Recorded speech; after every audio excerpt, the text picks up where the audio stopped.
Welcome everybody, it is Thursday night and it is finals time here for the SARCO Porsche Trophy Challenge, round number 8 of 8, and it's all come down to this. We don't have Ashley with me in the commentary box this evening. Ashley's away on business. He's actually up in Joburg but not able to coordinate diaries. So with me a very, very special guest. Jakes is joining me in the director's role, as well as hopefully we'll be able to talk some racing this evening. Yes, absolutely, Dylan. Thanks a lot for this opportunity to be part of this and help you out here. That is an absolute honor to be here with you guys, and I think it's going to be a belter tonight with the Tier B guys. I'm looking forward to this race. No, absolutely. Can't agree with you anymore. Let's get rid of our faces so we can see what's going on there. The guys are currently going out onto track.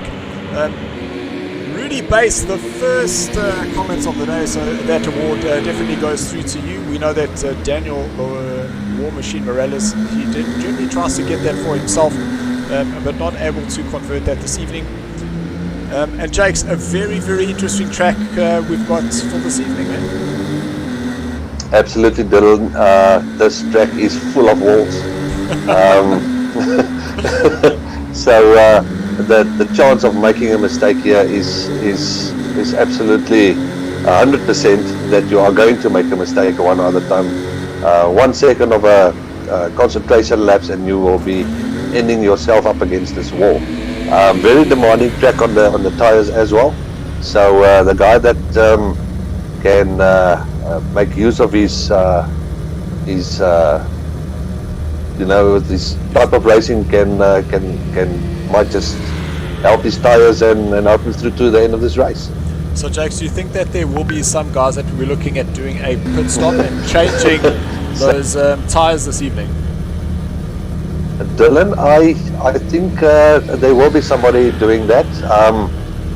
You need nice turning and a nice grip on this track, and you have to sacrifice tire wear for that. So I'm sure there will be 1 or 2 guys that will change the tires for new ones.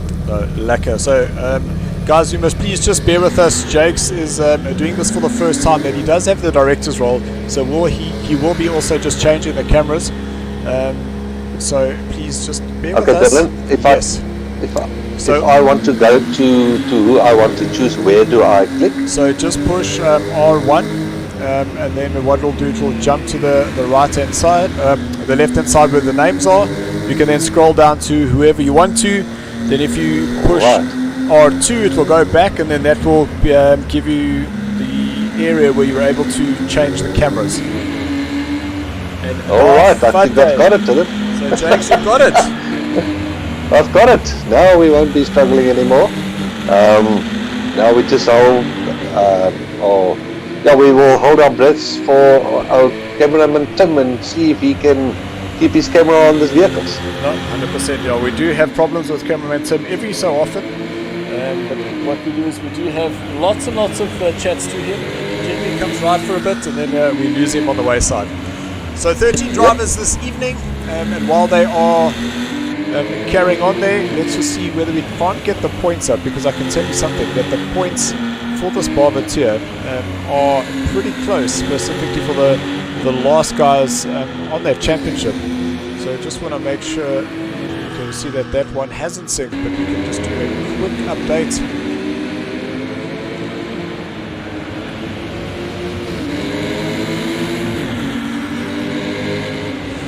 So we see that Raider Cock, he's joined us from Luxembourg once again, saying it's cold there this evening, so he's got his coffee in his duvet, ready to enjoy. Rudy Bay saying he can't wait for the race this evening. He really, really enjoys this track, and I must say that I do quite like it myself. On Facebook, we see Nikki, she's here this evening saying, good luck Janaman, give it your best, go, go, go. So we know exactly who she's going to be rooting for. So let's just get Bravatia sync there it is, done and dusted. Just bring that across. So you can see out at the top, that is Andrew Horn. He is 56 points clear. So all you'll need to do is just finish this race. If Janaman pulls a rabbit out the hat and takes that win, in second place. Then in third place, you can see 6 points separating Marshall and Johan. And unfortunately, Peter Brunt not joining us this evening due to a Stewart investigation that he has been asked to please take a one-race a ban for his actions, but it has been dealt with, and he will be racing with us next season once again. Jacques is currently in 7th place. Tyler Scott is in 7th. Sorry, that is Jacques in 6th. Tyler Scott 7th. Dane in 8th, with Stephen in 9th place, and Brandon Santos in 10th. The battle we're really going to be looking forward to is between Marshall and Johan, is who's going to take that last spot on the podium. Yes, absolutely, Dylan, and you will also have to keep in mind that first turn is also going to tell you who is going to finish on top there. I think it all depends on what's going to happen in turn number 1. And without a doubt, we know how tricky this track is to overtake. We also know how unforgiving this track can be, and just one little clip that damages a front suspension, and if you have suspension challenges on this track, man oh man, you're going to be struggling the entire race. Yes, absolutely. You'll have to go in for a pit and repair those damages, and that's going to cost you a lot of time, but rather go in and fix it than struggling keeping your car on the road here with this walls on the other side of your vehicle. Because as soon as you do have that one little mistake, that one mistake becomes another one, and then another one, you start compounding the error there. Yep, and putting unnecessary pressure on yourself and making more mistakes. So rather go in and repair those damages. So now, Jakes, I do want to just go back a couple of seasons ago. We had a race here, and just wanted to bring up, how much fuel should the guys be putting in their car this evening? I know where you're going with this, Dylan. You know I'm the wrong guy to ask you to ask that question, but I have learned my lesson, and I always put much more fuel, especially with these cars. They the fuel tank sitting in the front, so I like to put in more fuel than is necessary. It just keeps the nose a bit more planted to the tar. You know, these Porsches, they do like a heavier front, and that just helps in the turn-in. Even in our Assetto Corsa challenge that we are racing, is I generally like to have just a little bit, few meters up to the front there, which I found that definitely does help me.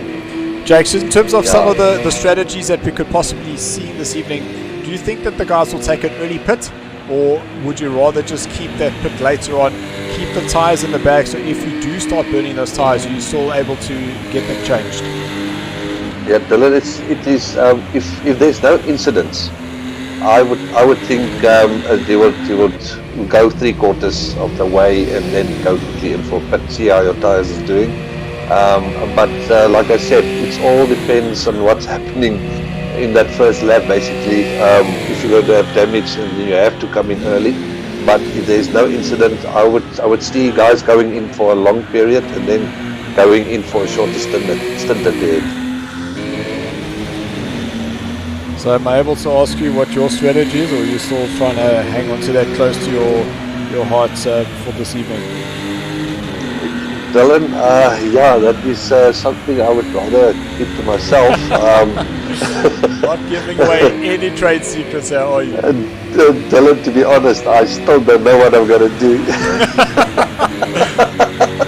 Well, Jakes, that's my honest opinion. Jakes, at least you're honest. Right, perfect. Yeah. Let's just have a look at the current standings. So, out in front, we've got Stephen, 124.9. Then it is Johan. Ooh, you've just taken those points away there, my Jakes. You just pushed that button. Oh, I thought they all weird. Johan, he's in second place. Janeman in third. Then Marshall in fourth place.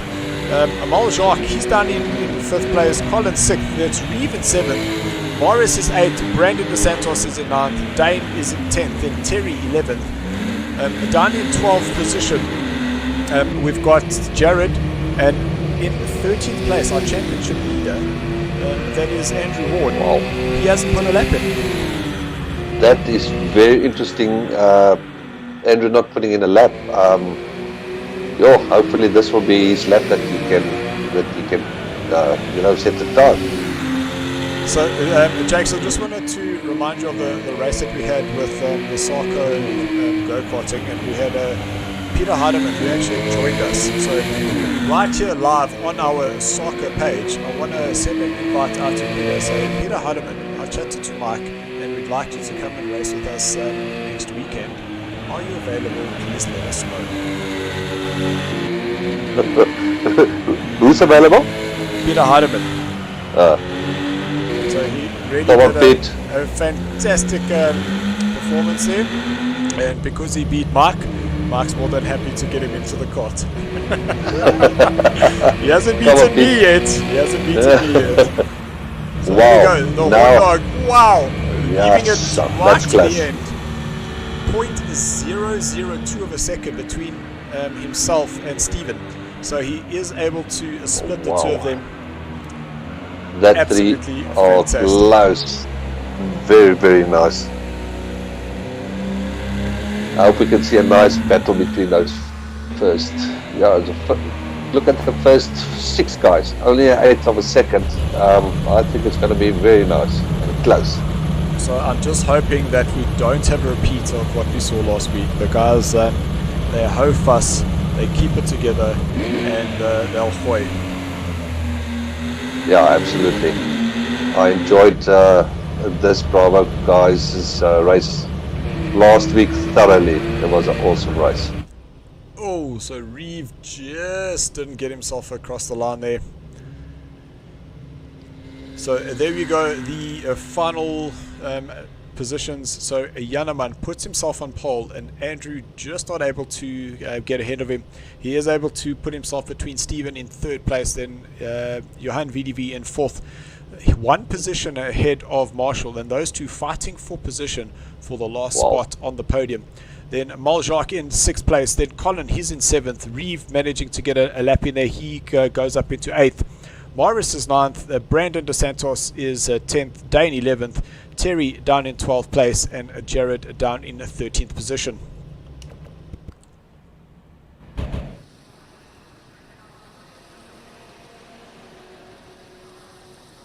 Right, this is going to be a normal 1-lapper warm-up, and then they're going to start. And that's exactly it. And Jakes, we did change that format to get the guys into a rolling start. And just from your experience, how has that changed the racing, specifically in those first turn incidences? Well, if I can just speak for the Tier A guys, it helped a lot. The incidence was much less, so I think this way of starting a race is much better, much better. And I couldn't agree with you anymore. Just having another look, who's joined us on the Facebook page. So thank you everyone who has. Stefan Falun, he's there. How's it, Stefan? Don't worry, man. We'll have you back racing with us soon. And then we've got Alan Southwood saying, good luck, be safe. And that's exactly what we're hoping to see there, Alan. Ross, he's signed in. He's saying flat out into turn 1. No, Ross, that's not how we intend to do it. We've got Sarge who's joined us. A good luck for the race, guys. Enjoy. And it looks like Peter is more than happy. He'll even put in sick leave if he has to come and race with us. So I'll tell Mark, I'm sure he'll be very happy to hear that. That will be awesome. I can tell you one thing. Peter is fast on a go-kart, eh? Dylan, not as fast as you, but he's very fast. Thanks for putting the record straight there, my Jakes. It's Mamba is a thing. That's life goals, Peter, to be faster than Dylan.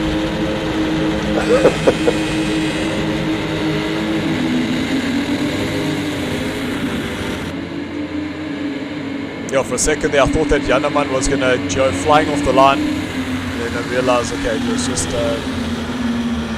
getting the right gear, and off he went. Yeah.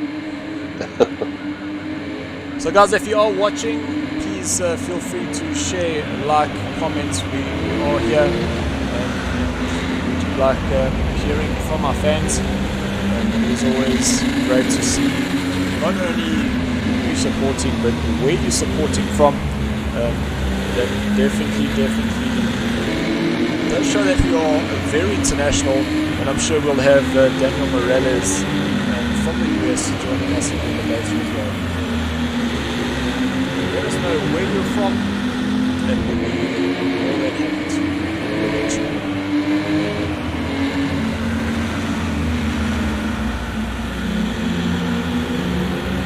So my Jakes, I won't put you under pressure just to see your corner knowledge here around Long Beach, but I must say, one of my favourite tracks.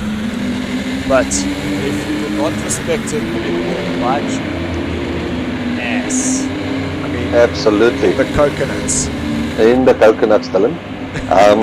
Yes, absolutely. Now, here, if you go slow, you go fast. Rather not take chances. Hit those apexes correctly and stay off the walls. Rather go a little bit slower and not put damage to your vehicle. Who is going on straight here? Oh, a lot of people are disconnecting here. What? Wow. Did not expect that, because that was all of a sudden everyone kind of had just jumped out.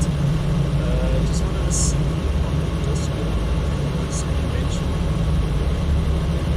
Alright.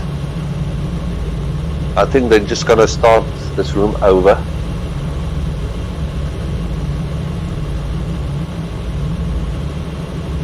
Okay, so I'm just checking.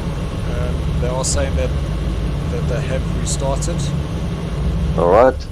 It looked like it was quite a massive disconnection there. Wow.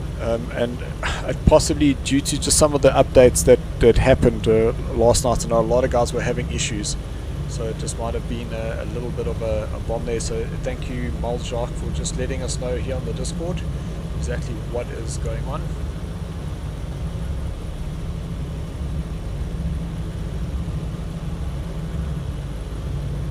And I see that Jacques has lots of faith in you. There says, "Ek kan mos 'n bietjie Engels praat." Yeah, he mustn't play the fool with me, because I could speak much more deliciously English than him. Oh man, and we are definitely a...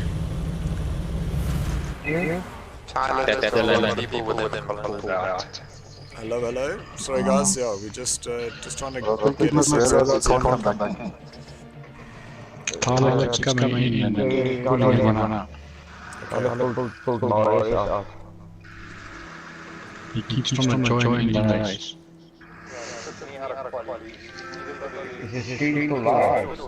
So yes, my stream is still live. He's trying to get in, and I said to him that the guy asking that he doesn't know, because he says, yeah, but he doesn't know who he's clashing with. Everyone. Yeah.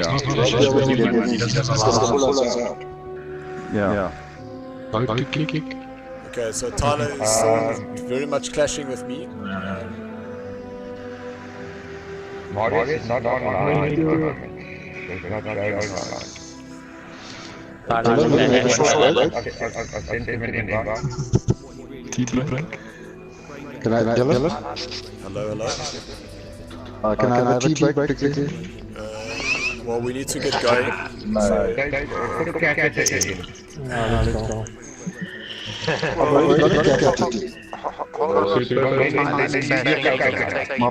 My bag's full. Oh, do you have the colostomy? Yeah. So you're full of crap. No. You must just take the qualifying off there, Dylan. Yeah, but it's like a night. So I think let's cut it in half and try to rejoin my way. Yeah, I'm also clashing. I can't see Tyler's license there. So he's got big internet issues by the looks of that.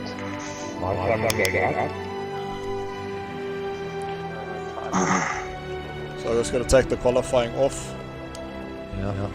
Yes. Are we leaving Tyler there with no license? No. He's gone. He's going to keep trying.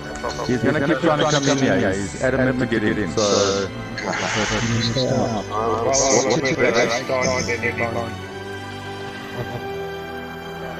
He can't join once he's in the race. Yeah, but he can come and watch though, so he still actually comes in, effectively. He can't. He can't. Yeah, but it's gonna cause the issue. There we go. Go on YouTube and go watch it. Are you still clashing with him, Dylan? Tyler, can Now you hear me? guys, he's showing clear on mine. Tyler, can you hear He's me? got a license, but he's clashing. He's clashing with me. I see So his he went speakers out. on. That I was able to join. No one. No one. Well, there's 14 and earlier there was 16. Mario is the only one that's not here. In the one time. You took me in quad, so got to make sure this is right before we go. The Yeah, only person that I've just gone through the list. And I was racing with Dylan, Horndog, Terry, Brandon, everyone earlier. The only person I'm clashing with now is Steven. So if he can leave and come back, can we see if they can sort it out? Okay, Stephen, just go out quickly and come back in. Can someone send Mario to invite again?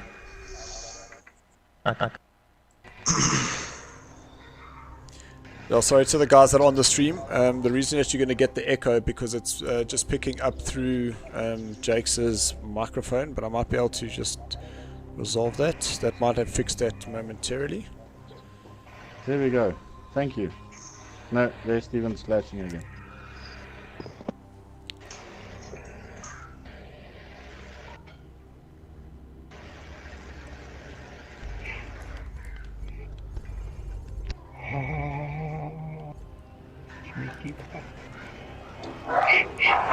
So that means we still don't have Marius and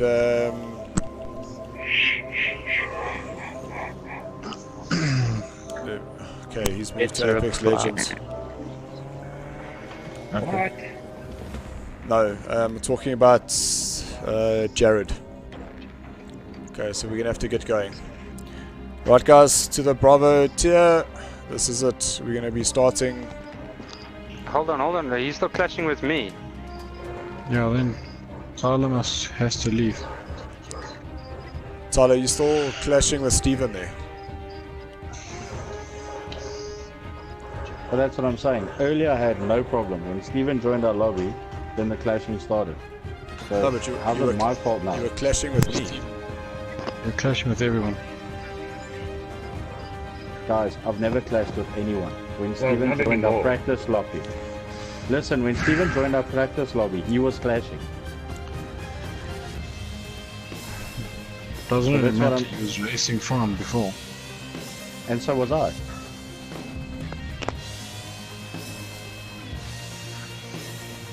Well, Steven, just go out one more time and just come back in, please. There, Tyler just pulled him out. Tyler's gone.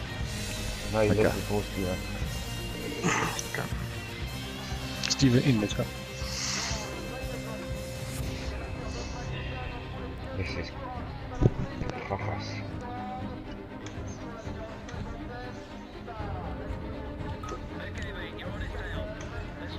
Steven, Tyler, can you hear each other? He's still clashing. it's Steven that I'm clashing with. Rock, paper, scissors, guys.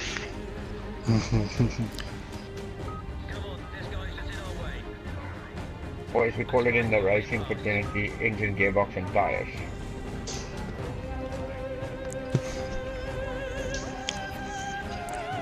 Guys, I don't know what call I need to make here, because everyone wants to race, obviously. But we just know that if we go in between Steven and Tyler, that one of them is going to be pulled out. And poor Elizabeth. Or possibly more. Just give that a go point then.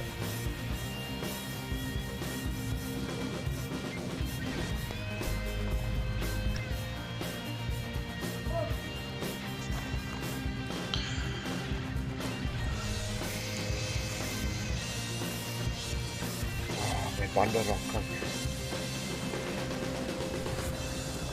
Okay, Tyler, would you mind just going out and coming back in, please? We need to somehow resolve it, but by all of us just sitting here, just waiting, it's not going to resolve anything.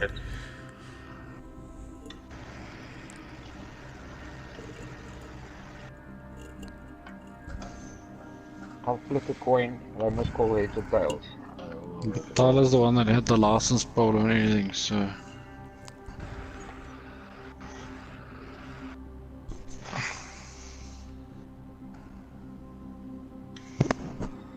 I could have had that tea break, guys. Steven, can you hear me? You could have emptied that glass for me as well. There, I'm not flirting with anyone. Stephen, No, okay, let's go. We're all fine. Let's go. okay, you know your positions? Yeah. We do? Let's go. Ek weet ek en Marshall was by mekaar iewers. Ja, ek was voor jou, né? Fake Ben says the yards up.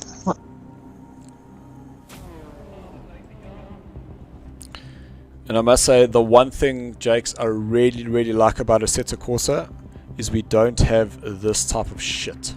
I mean, this type of coconuts. Yes, absolutely, Dylan. I must say, those guys knew what they did when they developed that game. It's much better than this year. So sorry guys that we have wasted 10 minutes just trying to get this lobby up and running. But at least now we have a grid of 12 drivers and we can now go racing. Awesome.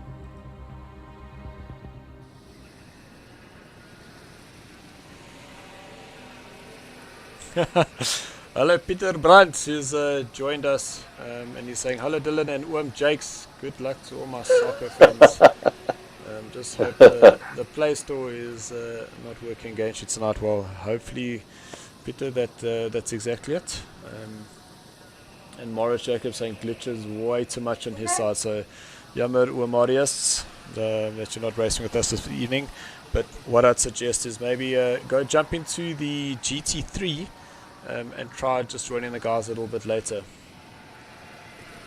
And then we see Alan Southwood, definitely not where I expected where he was from, but actually from the same hood that my Moshari grew up. Oh. So he's from Edenvale. So 20, I can't say 23 minutes. I'd get there in about 13 from where I am.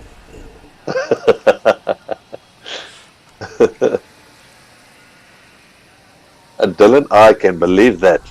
Thank you, my Jakes. Then we've got Jared Rasmus, he's saying go talks. Jared Whitehead, also Johan BDB is being supported there. Ross, just let us know if that echo has been sorted out. We do have Adrian Bond saying, what's up everyone, have an awesome race. Thanks Adrian, and you can see that he's also supporting Johan VDB there. Hi SARCO, just wanted to say the streams and the work you guys do is fantastic. Thank you very much. Really do appreciate those comments. And it is the comments like that that keeps us doing this for all our fans out there. And just remember that this is the final round. We will have the final round that we haven't been streaming our Assetto Corsa races on the Sunday, but we are looking to see how we're able to offer that during the week. And then on Monday night, once again, we will have a race which is the final of the vintage touring cars. And man oh man, my Jakes, we've got 4 cars fighting for second and third, all in the BMW, around a very interesting so that's a voice bomb from my cousin. Have a good day. I'm just dropping in to say hi and carry on doing the good work. Bye bye. Thank you, Memo. Thank you, Memo. So that was a live photo bomb or voice bomb, I suppose, all the way from Greece. Look at that. All the way from Greece. So Han McLeod joined us saying go Reeve, so another supporter there for Reeve, so really awesome to see the support coming through from these Bravo tier drivers. I also see Johan's got a lot of fans looking at his races every Thursday. I think he's flashing that light of his just for his fans watching him. Most definitely. So as the guys, they will start coming now into this extremely tight hairpin. Turn number 11, they get themselves onto each shoreline drive. You'll see that Yanaman in first place will be just giving the guys the go-ahead. And Andrew Horn, a sneak in, will move on the inside there, so he should have the inside line, but all Yanaman will need to do is just put himself on the inside, He will not be able to dive on the inside. Just watch Stephen though. Will he have a late launcher into turn number 1? No, he allows the space. But it is Janneman, Stephen, the Horn Dog, Johan, Marshall, Maljar, Colin, Reeve, Brandon, Tyler, Terry and Dane all through the first couple of corners and nice and safely along the single file train. And that's exactly what we wanted to see at the start of the race. That's exactly, Dylan. That's the type of start you want on this track here. No incidents, no damage. The guys can start racing now. Because now all you've got to do is settle yourself, get yourself into the rhythm, and now we can actually go racing. Ooh, you see there was the first mistake there. Stephen up against the wall there, and that's going to allow Andrew Horn to go around the outside through turn number 5. Ooh, very close up against the wall there. Sorry, that was turn number 8. Because now they're on East Seaside Way, heading towards turn number 9. And this is where things get very tricky, because it is into the right-hander, into that left, and then you slide. Little nudge there from the Horn Dog, isn't it? No, that was Stephen that nudged the Horn Dog, and I hope there's not too much damage there. So that didn't look too bad. Just hoping that there isn't much suspension or suspension damage is the big thing. A little bit of an aero damage, that's not going to change the race, but definitely suspension, that's a big thing. And they can see, Terry spinning it out. Don't even know where Terry is. Is that him possibly in the pits? This is Terry that we are busy looking at here. So Terry going into the pits. Yeah, he made a mistake going into the pits. This is the pits. Yeah, did not expect that. So yes, we'll just take note of Terry taking that pit. So unfortunately, that's not a really good one for him. But I don't think that was very close there for Maljak coming out of turn number 5. And that corner just seems to bend away from you. You can see Shark getting that rear very sideways. Not something that you should be doing so aggressively. Nope, not this early in the race. You will heat up your tires and then... there's a guy that made a mistake there. I don't know what's that. The Horn Dog? Nope. So that was Tyler. Looks like it was Tyler that just clipped the outside wall there. And that just disrupted Andrew Horn. So Andrew Horn now down into 10th position. Wow. He has got a horrid race so far. I see Moljok made up 2 places from his grid position, so he's doing well for himself there. Yeah, but look who's out in front, Janneman, and we've got Johan VDV holding that 2nd place and starting to open a bit of a gap of Marshall's 6 points behind him in the championship. So these guys are going to be battling for that last spot on the podium. You're very aggressive turn number 1 there. This is awesome. It's going to be between these guys here. Taking a lot of that inside curb. Now Jakes, that curb on the inside of turn number 1, do you take much of it, or do you try and stay as far away from it as possible? No, that curb doesn't do too much unsettling of the vehicle's balance. I take quite a bit of it. So I use that one. So just looking at some of the messages, Brandon DeSantos say, hey guys, sorry for the delay everyone. So Brandon DeSantos actually racing with us. It's talking about multitasking there.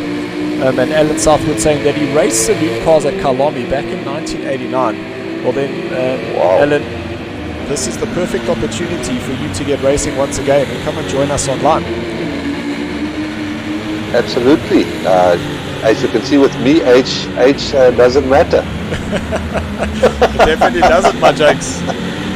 So we are currently watching the battle for 3rd, 4th and 5th place, and that is there's Janneman going past, but this is Johan VDV, Marshall and Maljar. Absolute crack of a time. Look at those times between those 3 drivers. 0.01 is the distance between each of those drivers that they have been able to get around this 1 minute 25. 1 minute 25 is a pretty good race. Saib as Johan loses the rear going around the fountain. So you must be very careful there, because that's going to be single file through there. And it looks like there was just enough space for a little guys. Colin getting a little bit slower through there, but now just keep that space. The Colin on the inside. Now they're going to be 3 wide. Just keep that space, guys. Keep that space. Ooh, cameraman got a little bit confused there.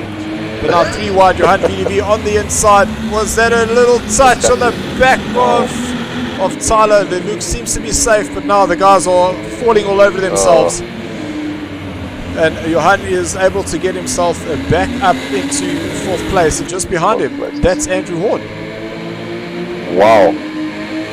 He made up quite a couple of positions with all those mistakes that just happened. I also saw when I did a lot of testing, Dylan, on the 3rd lap of my testing, every time the car seems to just be look at a that bit... Andrew Horn around the outside, setting himself up for the last corner, managing to get himself on the inside. An absolute incredible overtake there for Andrew Horn. Absolutely. Working his way up there. I wonder what's going to happen now in this first corner here. Johan's got a nice slipstream. No, but Andrew will be able to hold that inside line. You can see how Johan goes very wide. But who's that? No! Oh, I'm sure that's going to be a massive. That was Marshall. You can see Marshall dropping down the order there. So he's now in 7th place. Now down to 8th. I think it was him on the inside of turn number 1. There we can see him. Looks like he's got quite a lot of damage there. So that looks like the compact version of the Cayman, both front and back. If 2020 was a car, that one it will look like that. I cannot agree with you. But now that poor Cayman is going to be not under pressure going in the straight line. Whoa! Now that car's going to be horrible to handle now. I think he should come in for his pit stop and another accident there in the back. It's Colin.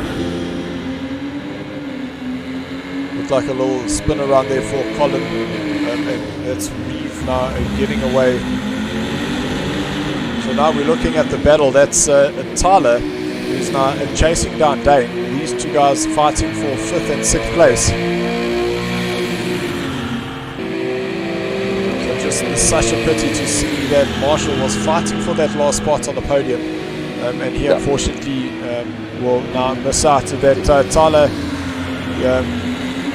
moving up on the inside, so that was a pretty decent overtake there. Dane saw him coming and just allowed that space, let Tyler go through, but now it will be Dane's opportunity to start closing him down, following him. That's why I struggle with that. Yes, and I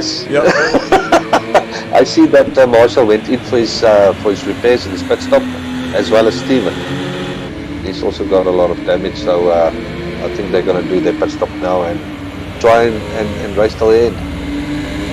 Oh, who's standing there? So I think that is... I don't know who that is.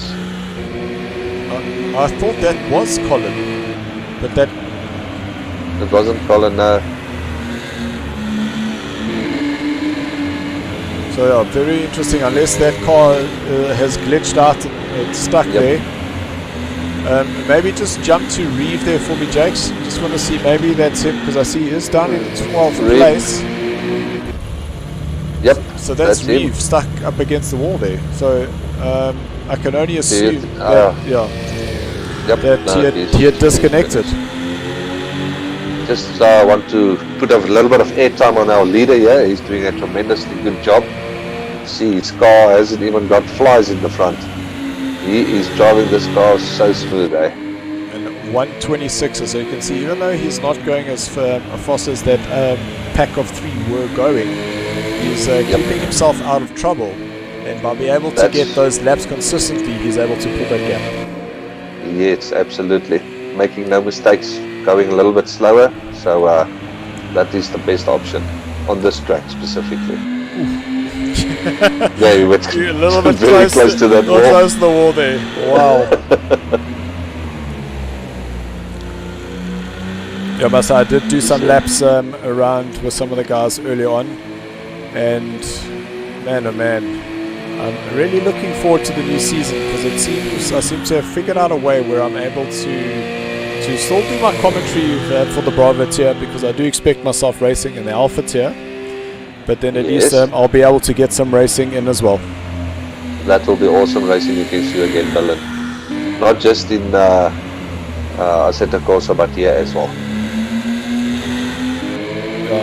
Assetto Corsa results, I just wish I was able to just finish those other 2 races, because I think that the championship standings would be very, very different. Absolutely. But at least myself and Ati 2 points in it. I'm currently 2 points behind him. He's currently in 3rd place, so I just need to finish ahead of him and I can finish on the podium. Absolutely, Dylan. And if there's one guy that can do it, it's you. There's a guy there at the back who just spun out. I don't know who that was. Let's just go to Johan.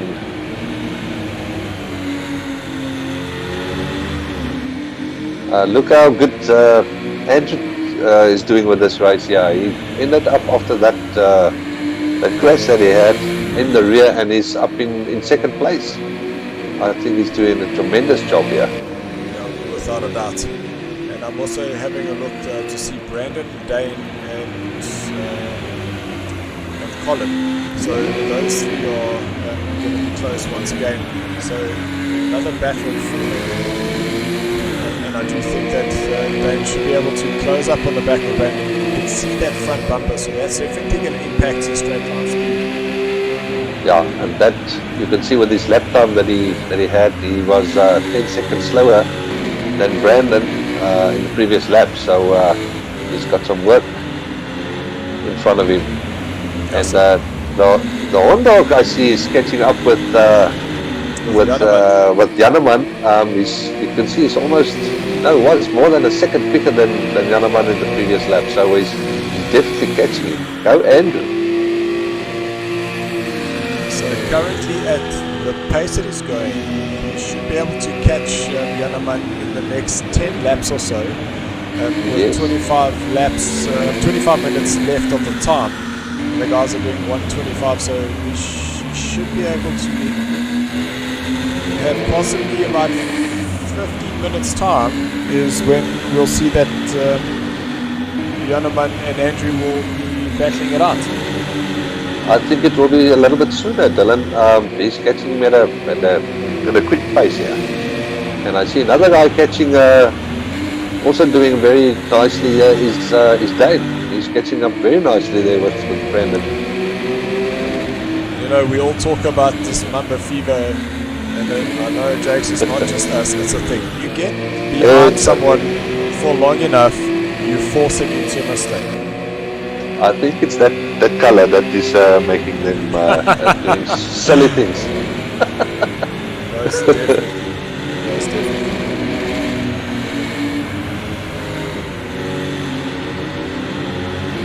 So I was a bit confused. I was watching the time between Janneman and Andrew Horn, and all of a sudden it went to 1 minute 20, and then all of a sudden it jumped back to the 10 seconds. Yeah, as soon as you go over that start-finish line, it jumps to that funny timing. I don't know why. But Janneman doing a much better lap than his previous lap. Almost, only a third of a second slower than Andrew.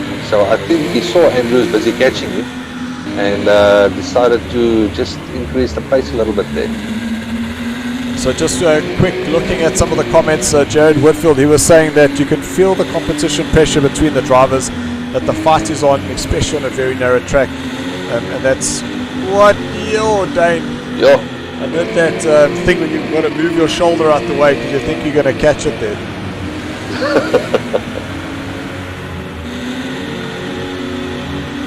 I see Paul moved to 8th place now. I think he made a mistake somewhere. I didn't see him, but I know that Stephen and Marshall, they have pitted, as well as Terry. That's Terry, yeah, and that's exactly who I have on my notes. Right. So thank you for that, my Jakes.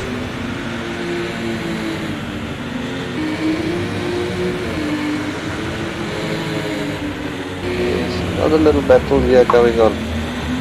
Brandon catching Tyler here. Oh, Tyler's going in for his pits. So I think Tyler maybe realised that the guys at the back are starting to close down, so rather just give himself some clear air, and he'll be able to get those lap times in. But you can see no damage there for Tyler. So, or is that just a little bump on the front there? That's a little bump there. I hope he's not going to put wets on there. Oh my gosh! I hope he don't, and I hope he don't speed in the pits. Yeah, that pit limiter. So there's definitely a little bit of damage that's being repaired there. Yes. So Tyler now That in is 8th place, but he'll have the other 2 drivers that have pitted already, and an extremely long pit entry and pit lane. Man, oh man, just frustrating. Yeah, and very frustrating. But luckily, everybody's got to go through that. It's not only you, so I don't think it's something to worry about. But a pit stop used to break your concentration a bit, and it takes a lap or two to get into that groove again. Yep. So here we have Tyler dropping behind the second place driver, Andrew Gordon.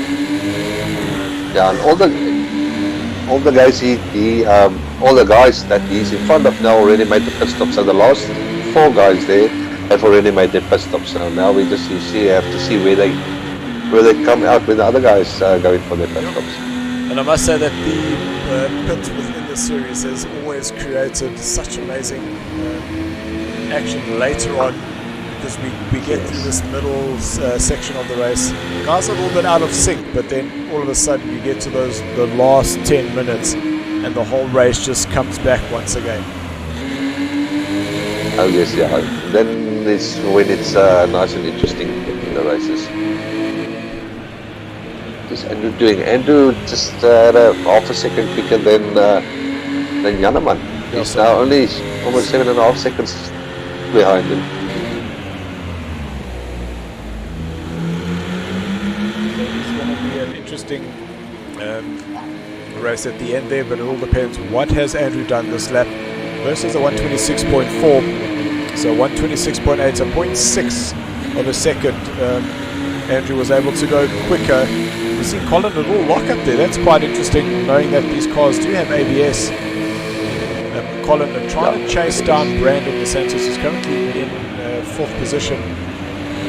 And Colin is just another driver that's he has been racing with us for a couple of seasons, and he gets himself into such a nice rhythm. And I've been stuck behind him before, where it is just so difficult to overtake him. Yeah, I've also watched him a little bit, and I must say that he's also very, very good at team racer as well.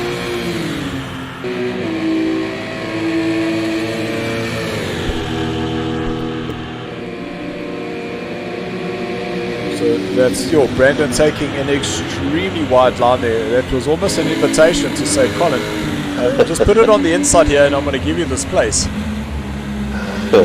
Yeah, that's actually also the line that I'm taking. It's extremely wide. Then your line is not so tight, so if you want to turn in there. That was almost a spin out there. Yeah, I just love to know. I'd just love to know what the wear on these tyres are with the guys out in front, and whether they take that risk to change the tyres, because you're going to have so much more grip later on compared to the guys that pitted earlier on. Absolutely. Just want to go inside the cockpit here for a little bit and see what it looks like for the guys that's watching from So this is this very tricky turn number 10. You can see it kind of just disappears. Then hard on the brakes, the car then tries to understeer here. This is turn number 11, the hairpin. Now we get onto East Shoreline Drive under the Toyota walkway, then across the start-finish line, then a very long, gentle right-hander.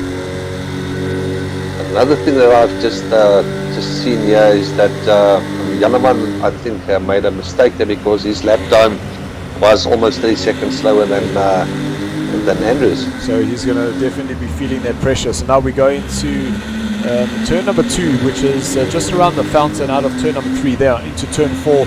Stay off that curve on the inside, it will definitely throw you into the wall. Now turn number 5, you can see how this corner just breaks away from you, and that wall is always waiting there with open hands, waiting for you to go and greet it.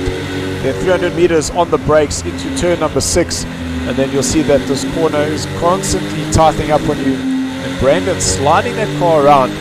Now into turn number 8, there was a little kink there, which was turn number 7. This car's getting very loose now. Is getting very loose as they head on to East Seaside Way. Now turn number 9, and I have hit my brake marker at 400, locked up and landed up in that Firestone wall. Completely ruined my race in lap number 1. So I've learned now back into turn number 10. Now on the brakes again, turn number 11, and it's all about getting the drive out back on the start finish line once again. With Johan VDB going into the pits, so glad I looked up and looked at the scoreboard.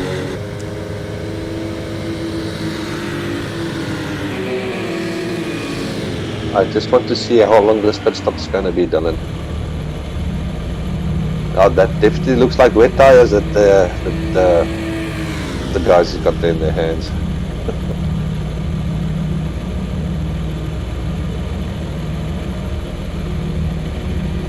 Just gonna hop to Colin again. Him and Brandon's got a... Okay, so that was 27 seconds that Johan was still in the pit, so definitely going to get some damage repaired there. And back to this battle, Colin trying to find a way around Brandon. You can see Johan still in the pits there, so that is a very long stop there for him. Okay, so he is out. The 27 stop, that is definitely getting damage done as well. I can see Colin giving him a little bit of a flash there. Those LED lights at the bottom. So Brandon doing absolutely fantastic here. These guys are currently fighting for 3rd place, with Johan VDB having gone into the pits, knowing that both of these drivers, as Colin goes a little bit deep. Oof, that's close to those tires. And just misses a tire wall on the outside as Brandon loses the rear going into turn number 10. So that will release Colin up into 3rd place. Now Brandon will have everything to fight for to try and get Colin closer to him to essentially get a overtake back on him. Absolutely. I'm just going to opt to Andrew because he's really closing up. He was more than half a second faster than Janneman there. Andrew's really racing very nice tonight. And he is the championship leader. He's just got to finish this race to end up as a champion, isn't it, Dylan? That is correct.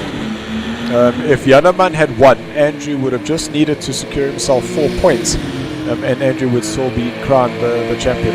So a disconnect for Andrew and Janneman winning gives Janneman the championships. That's how scary online racing really is, because we understand that silly things like that can actually happen.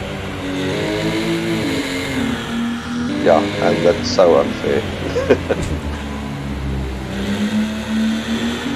Yeah, he's definitely catching it. Only 3.5 seconds away of Janneman now, and we're really putting the foot down now.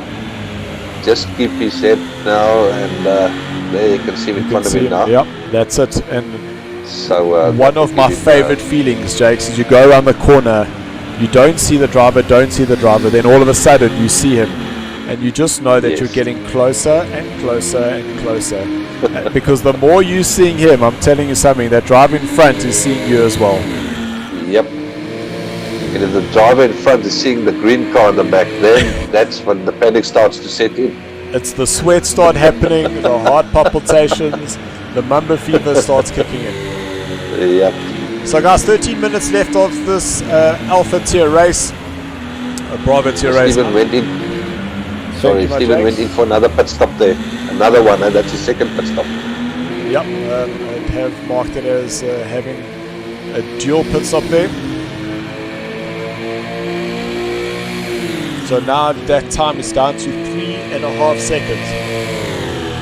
That was another half a second that he got out of that. And this is how dangerous this pit entry is. Stephen waiting for... Yeah, Stephen definitely waiting for him to go through. You see, Even Ross says Mamba fever, heart palpitation, sweaty palms, and brown trousers. Full of coconuts.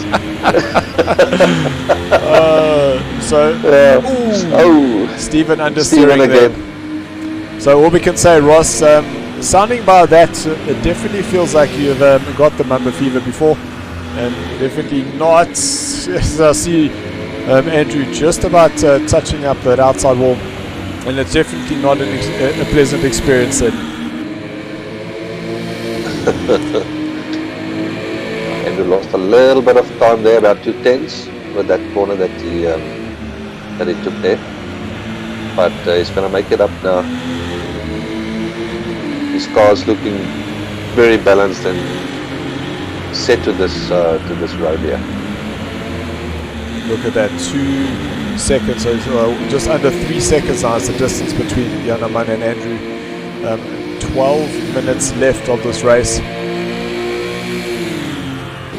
So that's just over half a second. Andrew makes up on that lap once again. I'm sure he must think he can do that. How much time is there still left on this race? So there is 11 and a half minutes, so 11:45, so now I'm down to 11:40. So I'd say just on about 6 laps left. He can definitely do this. Catching at half a second on lap. Look at that. So but now he's really starting to push, because you can just see how the attitude of the car is now changing. He's coming out, that rear's just kicking out just a little bit. It wasn't as smooth and as consistent as we were seeing earlier on the race. So I think Andrew definitely wants to bring this race back to Yanaman now. Absolutely. There's a back marker in front of Yanaman. I hope this is going to be nice and clean overtaking here. And my back marker sees them and make way for them, because this battle is getting hot now. You can see Andrew flicking that car through. His driving style is different now. he's feeling racing now. Look at that. Yanaman is going into the pits. He probably realized that the back marker is in front of him. He can't afford to try and get around the back marker with Andrew chasing him. So definitely I would believe that was more strategy than thinking that the time is now. Yes, absolutely. Let's see how long the stop is. I think it's just going to be... So that's it. Yep. Little 1 litre in, 6 second stop, and off he goes again. So no tyres were taken there. And see Dane, he's also now gone into the pits. So still Brandon, Maljak, and Andrew to pit. Yes.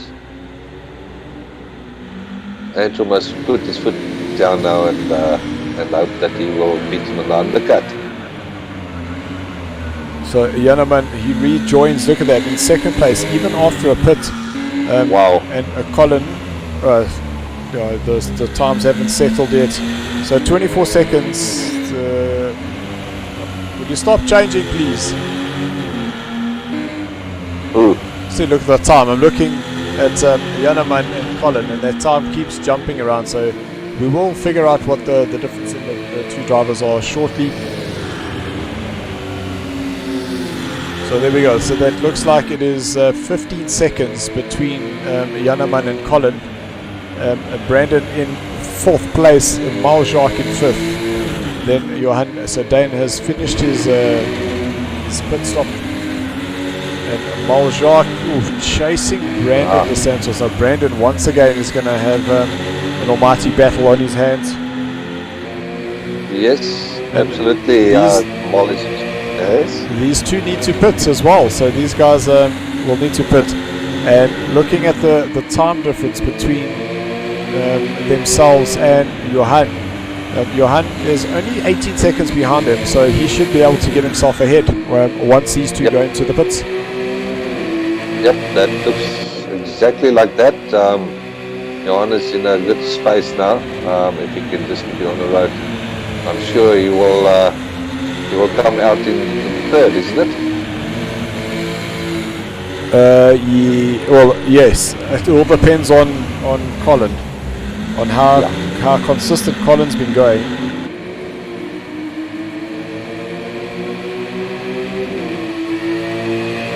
And you can see the sun now, those shadows starting to get a little bit lower. There is a time progression on, so you're heading to the afternoon. And this is Jacques needing to touch the brakes there. I think that he got a little fight there. He didn't realize he had got so close to Brandon. A good drive also there. Takes a lot of that of that curve there. Ooh, Brandon's a little bit hot into the fountain. Jacques still not able to find a way around him.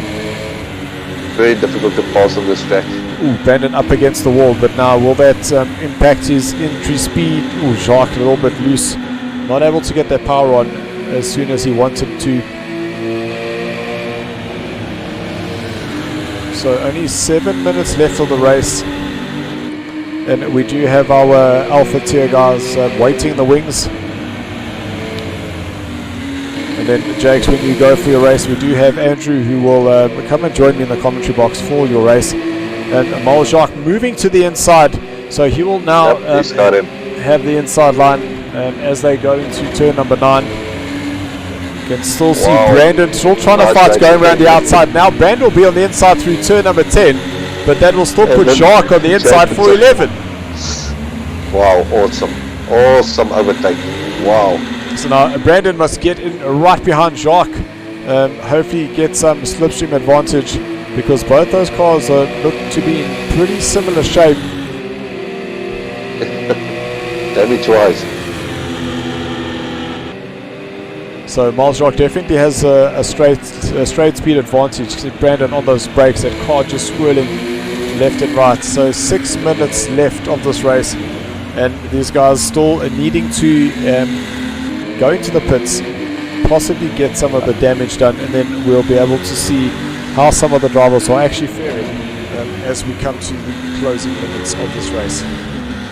I've been watching those times between Andrew and Janneman there, and I can see that the times is still increasing, so it's going to be very interesting.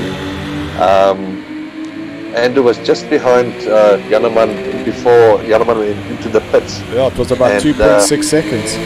Yes, and that when he came out of the pits, he was 35 seconds behind Andrew there, and he's now almost 2 seconds, so it's going to be very, very close, unless Andrew's got a little bit of damage that he's got to repair, because Janneman did a very, very quick pit stop there. Didn't have to.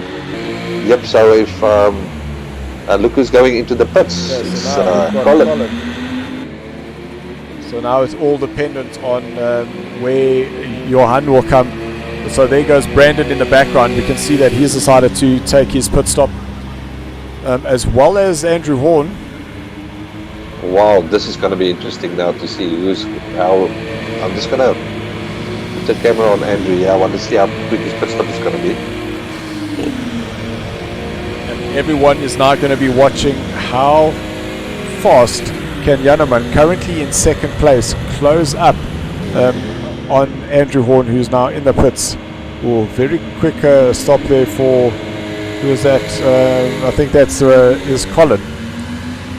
So just about right at the end of the pit lane is Andrew Horn. So let's see, 1, 2, 3, 4, 5, 6, and away he goes. Will he come out behind Brandon?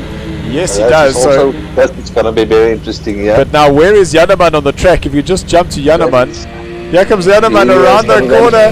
They're going to be just about head and head as they go. There's the two together. That is fantastic. That was awesome. So Andrew was able to use that pit stop to his advantage, and has been able to get himself ahead of Janneman. So that is now your battle for first and second place. 1 minute 37 for that lap time, and it was just about the same time for Janneman. He's just been able to go quicker. You can see Brandon getting very, very out of the way, not wanting to get himself involved with these two guys out in front. Yeah, very nice of him to do that for them, because he can see on the screen that these two are very close and fighting for first place. And yeah, it was very nice from him, Brandon. So we still need Moljak to go in and get his pit stop done. And I see that Tyler's actually pretty much holding his own there between himself and Johan. Tyler's been about 3 seconds behind Johan for the last couple of laps. And that's kind of where they're going. You can see there that the time has just reset itself. So Dane now in last place. He's back into the pit. So that is a second pit stop there for him as well.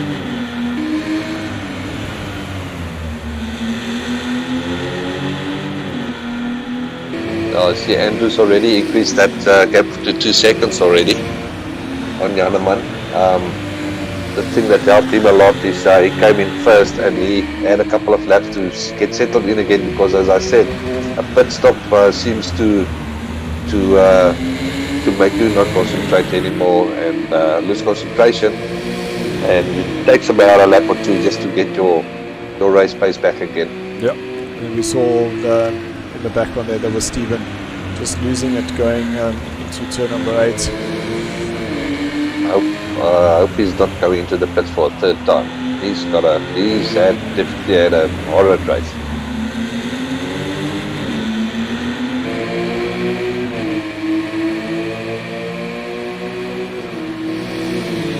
So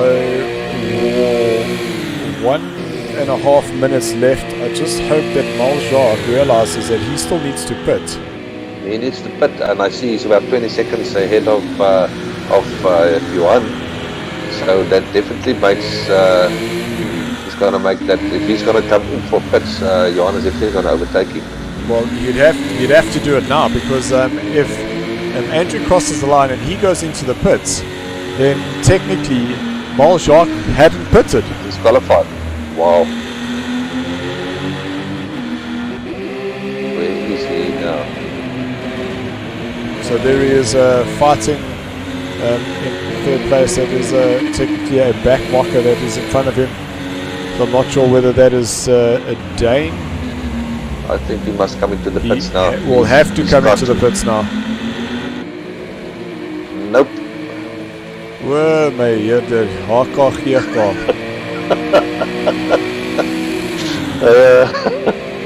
Oh. How much time is there left on the clock, Dylan? There is 30 seconds. 30 seconds. I just want to see where Andrew is now. So yeah, that's him going. There will be another lap after this one. Nope. This is it. Not. The time is going to run out. And you'll see, unless we've got it wrong, my Jakes, did Moljak pit and we didn't see it? Wow. Might be.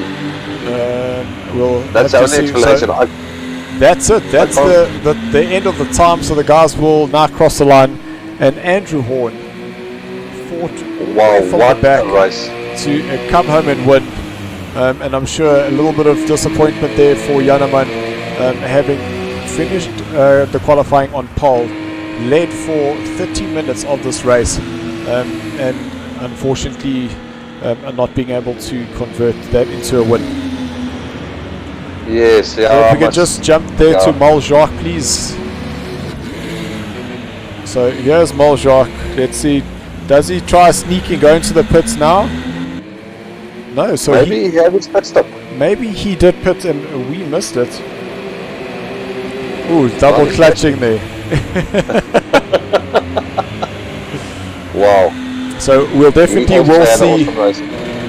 will see on the final results, once that final scoreboard comes up, we'll be able to see then Johan VDV in 4th place. And thank you, Ross, for the invite. We will be there shortly.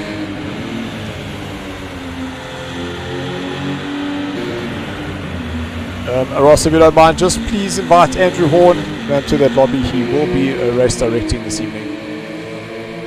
And there comes Marshall. So Johan will be able to get himself ahead in the points. And Moljak, there we have it. That is the confirmation we were looking for, that he did get that pit in. We didn't see it. So an absolute cracker result there for him. Absolutely. Wow, that was a good race. And Andrew Horn, just showing today why he is the champion of this GT4 class. 100%. Absolutely wonderful race. So, my Jakes, thank you very, very much for joining me in the commentary box. And you see, it's actually not so difficult. Yeah, I still have to go and hear what I sound like, and it's better. It's better not to play that stuff back. Just accept it for what it is. All right, though. That was an absolute pleasure doing it with you, and an honor to sit beside you and do this commentary. It was quite awesome. It was my first time, and I must say I quite enjoy it. No, Laka, thank you so much, my Jakes. Really enjoyed having you with me. If we could just have Mal, Jacques, Yanaman, and Andrew in the Discord, please, that would be fantastic. Yes, please. Yes, please. So you should be getting an invite there. Yeah, well done there. Nice, guys. Very nice. Thank you. You are.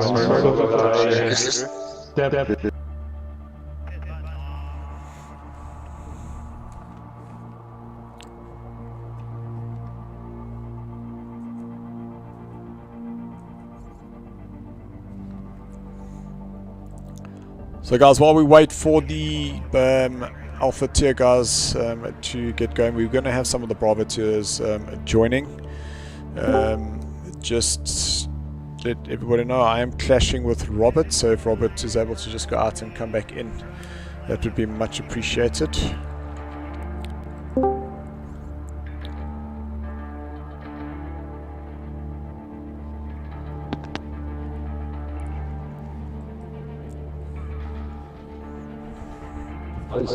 Oh, me and Stoltz is clashing. Yeah, he's gonna leave and come back. Alright. How you guys doing?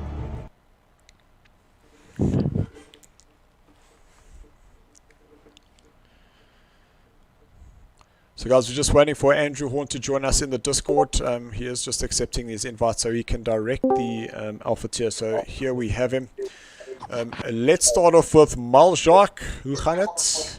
Alles lekker by die see? Alright, altyd. Jacques, we had our doubts. We didn't think that you had pitted, so we were waiting for you to go into the pits, and you never did. And you definitely caught us by surprise. But an absolute fantastic race, and got yourself on the podium. Yeah, me and Marshall collided in turn 1, so I had a bit of damage in the front. So I think I pitted the lap, maybe 2 laps after that, and then Andrew passed me while I was in the pits. So yeah, and I drove my heart out to get into third position. So yeah, I really pushed hard tonight. It really was a great performance there, and really looking forward to seeing what happens in the next season. And then Yanaman, man oh man, fastest man in qualifying. I must say, you possibly cannot doubt the skill in the race, but it just seemed that Andrew just kept coming. And are you happy with your second place? Very happy. No, I knew he was coming. I just didn't know when. So when he came out of the pits, I realized this is close. But yeah, no, I knew he was coming. No, look, an absolutely fantastic race, and even when Andrew went into the pits, myself and Jakes were just like so excited to see, but where's Yanaman? We're trying to do the calculations, and Andrew had just got ahead of you. And then did you realize, oh, that's the race over? Do I just try and chase him, or would you just happy to say, okay, well, 10 minutes, let's just bring it home? I decided to bring it home. The car was getting a bit loose. I tried to chase him, and I realized this is going to end in disaster, so I settled for second place. 100%. An absolute great drive there, Yanaman. Congrats on your first pole position. Really looking forward to seeing what the next racing brings you. And then Andrew, a extremely tough race for you. A little bit of bumping in the back there. Rejoined the race after, I think it was around the fountain in last, and then this miraculous comeback. Yeah, I don't know what happened. Stephen gave me a little bump. I mean, he's apologized. I don't think he did it intentionally, which put me down. And then Colin managed to crash in front of me, and then trying to miss Colin, Stephen hit me again. Oh, Stephen. So at that point, I switched into, well, let's try just get some points mode. And yeah, I knew the setup in that middle part of the race would be dynamite. And yeah, it worked. It really worked. But I didn't think I had enough to come out of the pits ahead of Gunnerman. I really didn't. I thought this is going to be a chase for the last 5 minutes. Yeah, no, it really actually did work out in the end there. We also noticed that the first 20 minutes, it's probably exactly what you're saying, is that the car, you're looking smooth, you're looking consistent, then all of a sudden, that rear starts stepping out, just throwing the car a little bit more aggressively. Did you say, no, now's the time to push, if I don't do it now, I'm not going to catch him? Yes, there was an element of that. I was just like, let's stay consistent, you know.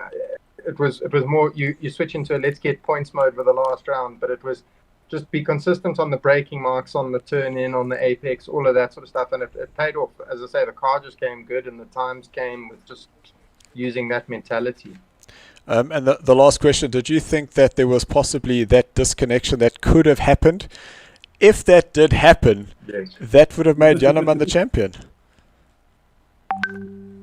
Tyler would have got told a few stories about coconuts. If that happened, because I'm pretty sure. And, yeah. I'm pretty sure. Now, guys, thank you so much to Andrew, your SARCO championship position. Well done. Gunnerman, second place for you.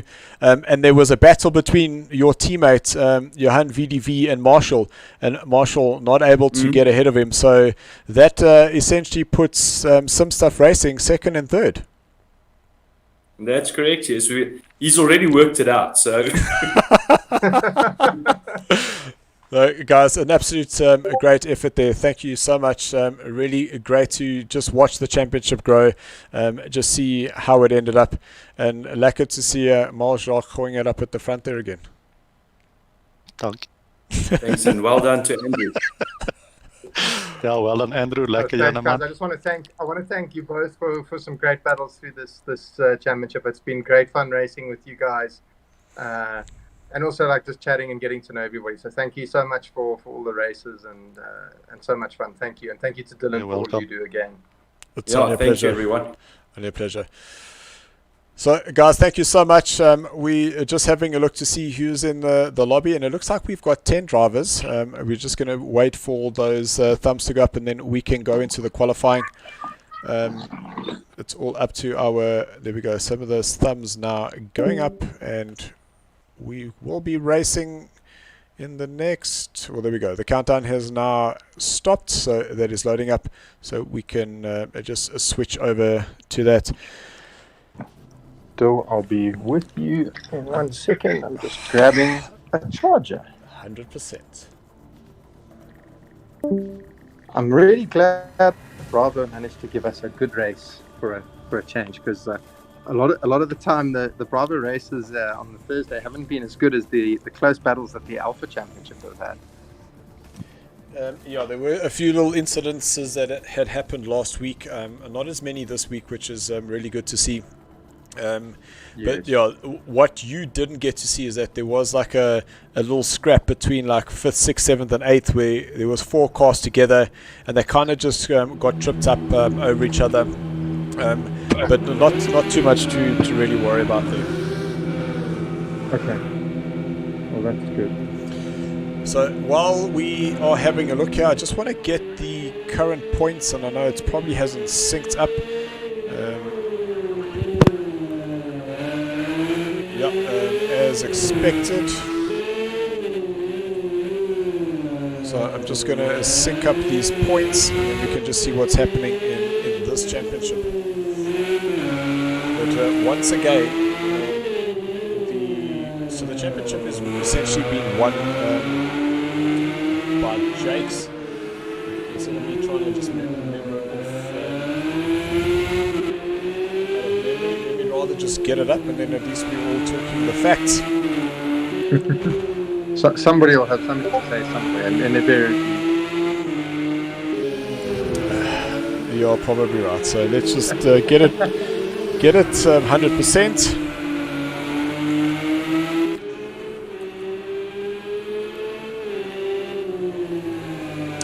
So there we go. So currently out in front is Jakes. You can see 70 points clear of the second place rival Craig. And unfortunately Craig not well this evening, so he's not able to join us, which means that second place in the podium is now under threat by Durkee, who can now move up that additional place. Then between Craig, Ashley's not here either. He's in business, as we had mentioned earlier, so he could quite comfortably have moved up that position between getting a couple of points there. So Ross, he might be able to get himself ahead of Ashley. He'll just need to finish, and Ross will finish in 4th place overall. Sly Pete is here, so between Ross and Sly Pete, they're going to be having a race. And we heard that early on that Sly Pete has been asked to come and join myself and Mike for the Blazing Tech Fun Times kart race team happening not this weekend but the following weekend. Then Marius, unfortunately, we have lost him in the season. Brandon Hills, he's not available this evening. Robert is here, Rudy Bass is here. Colin is writing Connor writing exams in 11th place. Lendl's not here, and then unfortunately Theo had to withdraw from the series. But Gavin, he is racing this evening, as well as Gerard, Alex and Vaughan not in this evening. So it is going to be pretty much the guys trying to fight for more pride than anything, because it does look like the championship has already been wrapped up. Pride, and I think it's just damn good fun on the Thursday night. 100%, and I am looking forward to possibly getting behind the wheel. We're looking forward to you getting behind the wheel as well, Bill. Yeah, looking forward to it. How thick and dusty is that Thrustmaster now? Well, I do use it once a week on a Sunday. It's like one of those classic cars. You go and it's raining and the wind's still blowing in the right direction. And Sorry guys, I only come out to race on the weekends. That's just the type of person I am now. Yeah, weekend warrior. There you go. Pete's doing a great job. Pete's up in second here at quality. That's nice to see. 118. So remember, these times could drop down into the 117s. Is something that Jakes has been able to do. But there's still something telling me that these GT3s could get down into a 116. And I'm pretty sure that we have seen those times before.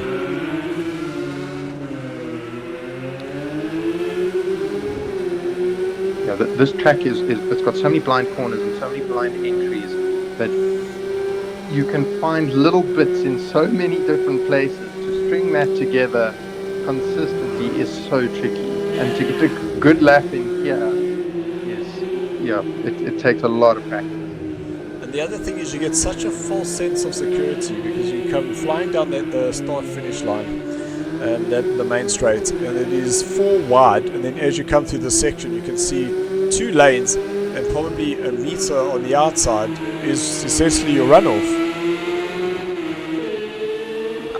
That track on the inside, particularly that corner we just saw there, is definitely a token gesture, because unless you've had a spin, you aren't using it for anything.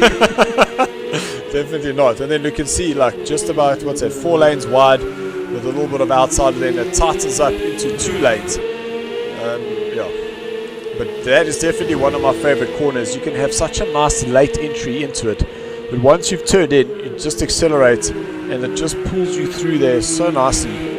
And it's just about having that confidence that the car is going to pull you through. Absolutely. There's also I think it's the second corner where the road almost pulls away from you as you're exiting it, which makes it a bit more tricky as well. So that's something to watch for with these cars. Let's see what Jakes has managed on this lap. So just managing to better that lap, but then look at that once again. So 0.4 to second place, 0.5 to third, 0.6, 0.8, 0.8. So still very, very close up at the top there. You see Gavin. Looks like he's had seen the wrong side of the wall. Oof. We're in a little bit too deep there going into turn number 3. He's managed to crash the front and the back, so he's done it properly. So on my screen, I don't see that. His car looks 100%. Really? On my screen, it looks like it has been crashed every which way from somewhere. So he's got the compact 911. Oh yeah, no, that's for parking in Cape Town for sure. Mal Jacques stepping up from Bravo, doing quite a good job here as well. So I see Mal Jacques in the same colours as Dirkie, so I'm pretty sure that the two of them would have possibly shared a setup. We just saw Rudy going past, so he's qualified in 7th place. So just under 3 minutes left for these guys, and this pit exit is a nightmare. Oh, and especially when you're in the middle of a race and you're really concentrating on your lap times and your brake marks, and suddenly there's a car that's appeared from behind the pit. Look, and I'm pretty sure that's exactly what Janneman felt as well when he came down that start-finish line. Would have still seen that your little pit icon would have been up there, and you found that as he got closer to the exit there, that little pit icon goes away, and there you are, just half a second ahead of him. Yeah, absolutely. I mean, I wasn't sure if with that, pit exit here, you've got that solid yellow line that gives you a beautiful penalty if you cross it. And I wasn't sure if with having to go around the line right at the end, it was going to, give him the chance in the run through the corner to get ahead of him. Yeah. Thankfully it didn't. Yeah. So essentially, what he could have done is just got himself on the inside of you. You would have had to allow him to go through, and that's because that pit exit, you got to run it all the way down to there. Oh, it looks like someone's just put the car up against the wall. That is Terry. So I was saying to Jakes that in our GT3 race, I spent so much time on the season last year. I spent so much time on this track, like really putting those lap times in. I was just off Marius's and Jakes' time, thinking I'm going to do so well. Go into turn number 9, lock up, put it into the wall. And that was on lap number 1. So it is so easy to do here. It really, really is. And also with the heavy fuel load, it makes it a little bit more tricky at times. Oh, there's somebody having a little spin in the background there. I think that was Brandon, because I saw there all of a sudden that there was a car in the pits. Oh, no, it wasn't Brandon. Apologies. Yeah. It was There we go, Stephen. Let's see if Jakes can. Put in a bomber of a lap here. Well, so far, Dirkie is on pole with a 1:18.4. Will Jakes be able to go quicker? So Jakes moves himself up into second, 0.002 quicker than Gavin. Yeah, 0.002 of a second. I mean, you can barely measure that. That is absolutely incredible. It's a width of your hair. See, Jakes is sporting our sponsors' colours there. Thrustmaster backing the SARCO. And he officially has the colours of the Mambas, and that is the black and the green Mambas together. It's a pity we didn't have Andrew Ambrosiani talking the Mamba team with us tonight. Yeah, Andrew is one of the founding members of the Mambas. The original Green Mamba team was myself and Andrew, and with him going on some adventures, he had said that, look, rather just get another teammate in, and that was at the same time that Jakes was looking for a partner. So the Black Mambas were created, and that's because Jakes used to race with the team called the Black Ninjas. I don't even think they were called the Black Ninjas. I just think they were called Team Ninjas. Okay. And we had to basically do the coming together of green and black, and that's where the Black Mambas were started. So that is the very cool. Very qualifying. Very cool. So Dirkie out in front, and Dirkie saying he hasn't had much time on this track, and there we go, sticks it on pole. Jake second place, then Gavin, Ross, Mal Jacques, Rudy and Stephen, Sly Pete, Terry, and then Brandon DeSantos.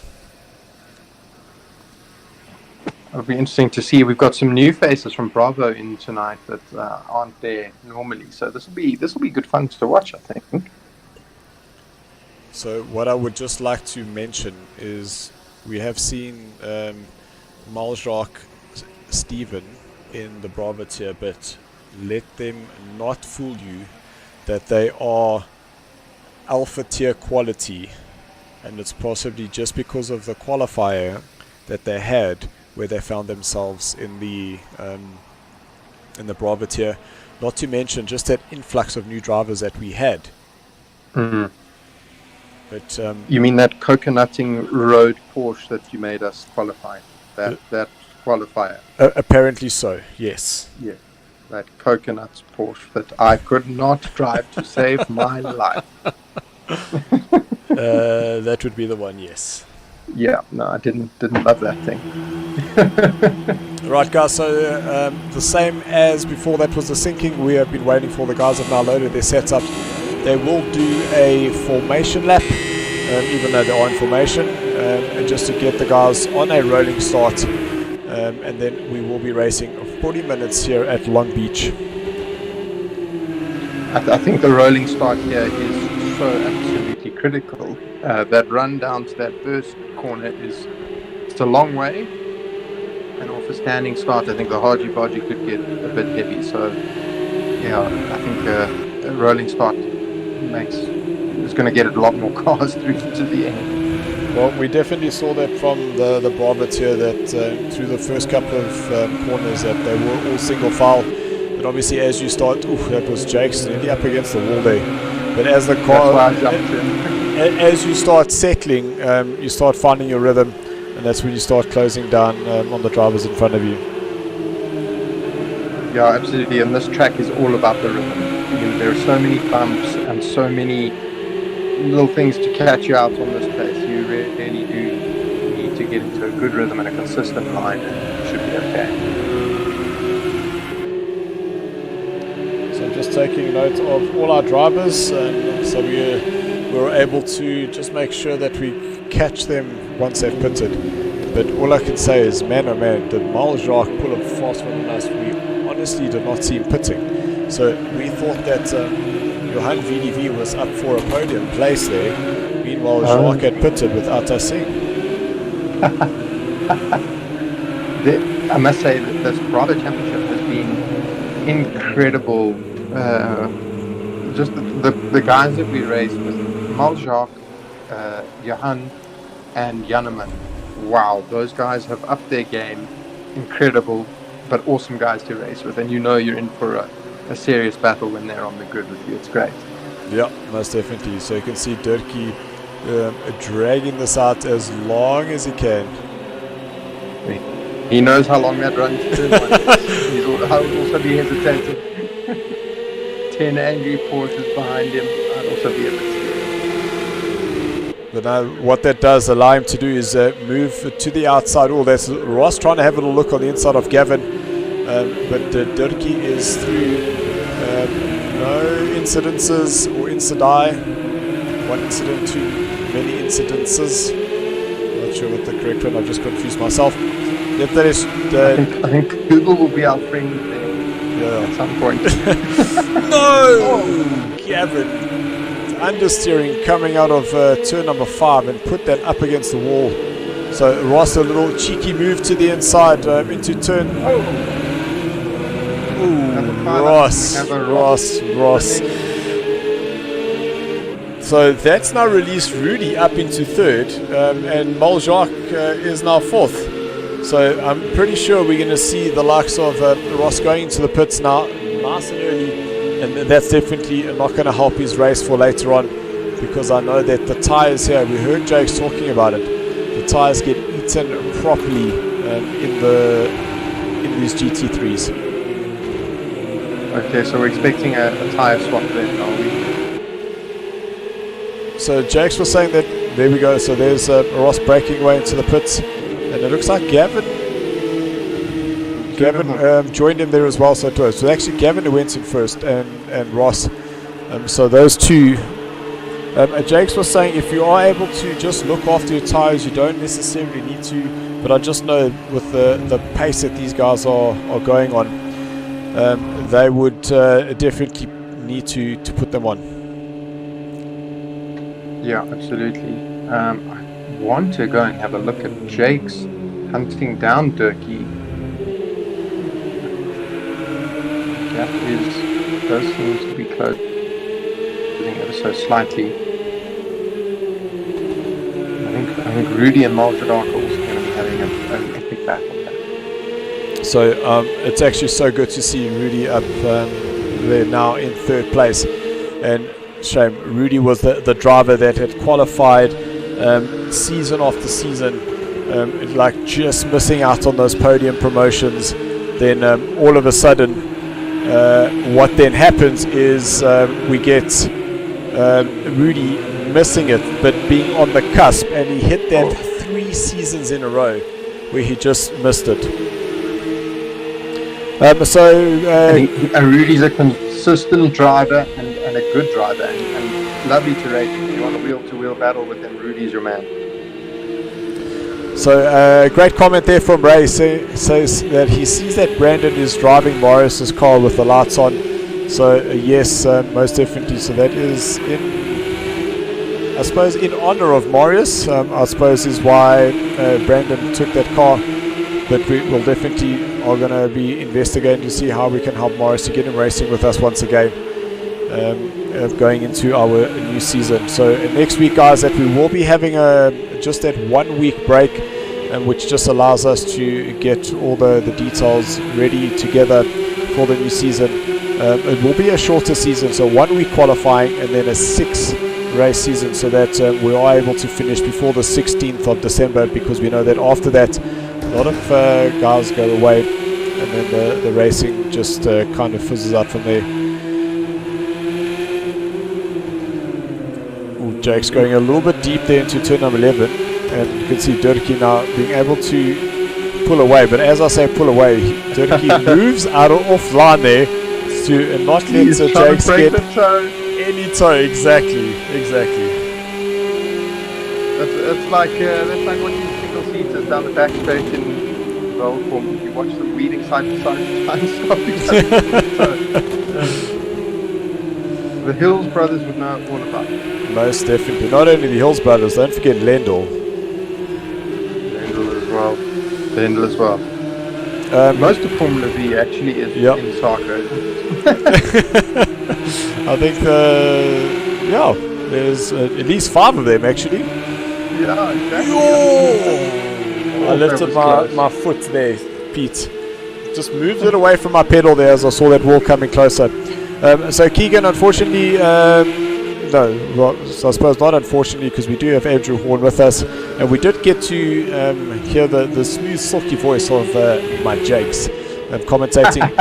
Steve isn't racing this evening. We believe that he is on call this evening, so not able to join us in the commentary box, but we will definitely try and get him back on Monday for the finals of our vintage touring cars around Sakito. That's going to be a cracker. Oh, that's an awesome track. That is an awesome track. Jeez, has our new commentator got a fan base already? Wow. One race and look what's happened already. Unbelievable. Jakes is not letting Durkee get away from him. No. He is not giving up on this. But the other thing I know, following as close as Jakes is that you start losing that grip. And once you... Oh no, that's Rudy. You can see down in 10th place. No, Rudy. Yeah, it went wrong. We've also got Terry in the pits. I wonder if he's done some damage, or if he's just taking his scheduled stop. Let's have a look and see. So it looks like he's coming into the pit, so I'm not seeing too much damage there. A little bit of scuff on the front there. Rubbing's racing, as they say. Well, there we go. That's a 6-second stop. So that was literally the 1 litre of fuel and off you go. So no damage fixed there. So I think Terry's just decided to rather take that pit stop now. And see, Ross is in the pits again. I wonder if Ross has had another incident or if he fixed the damage and is now doing his scheduled stop. I can't imagine that. Unless the damage repair wasn't loaded on his strategy. That could very well be it. Very, very often the case. Let's see what happens here. It's also a short stop, though. Yeah, that car is getting some repairs done. Ooh, I'm so confused now. Very, very strange. Why?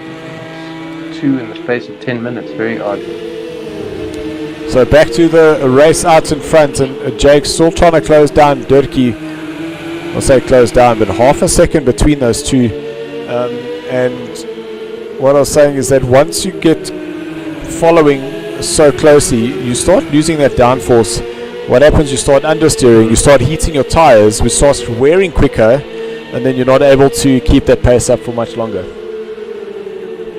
Absolutely, you did right there, Bill.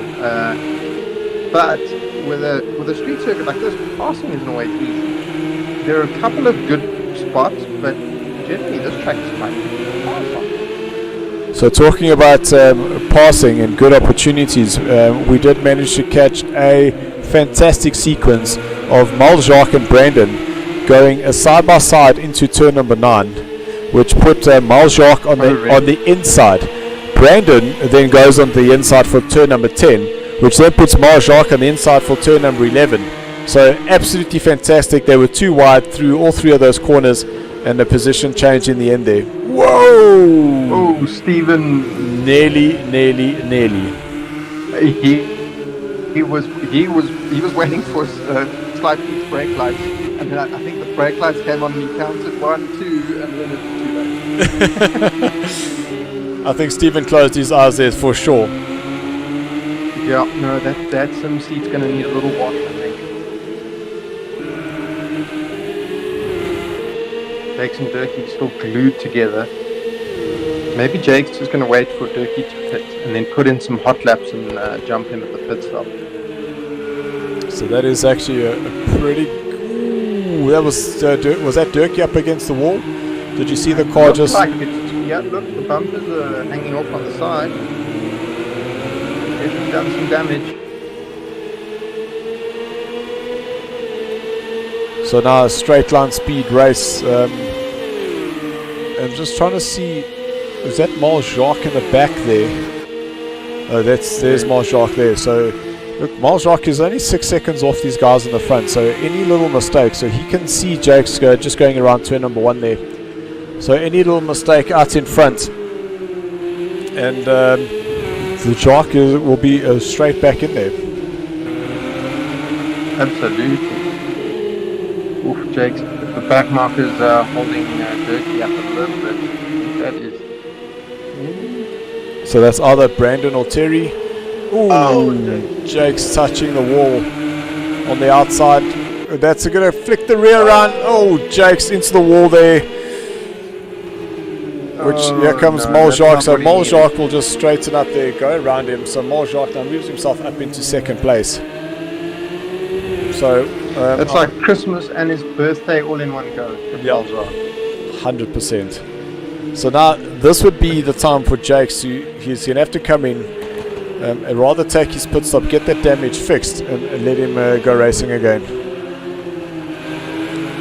Yeah, I think that would be the most sensible thing to do. Is that dark in the wall? Or was that my screen glitch? Jakes has pitted. Yep. So let me see if Jakes decides rather go in, get that damage fixed, let him run some good consistent laps. Yeah, I think I don't think he'll swap tyres, but certainly having that damage fixed is going to make that car a lot more drivable for the rest of the race.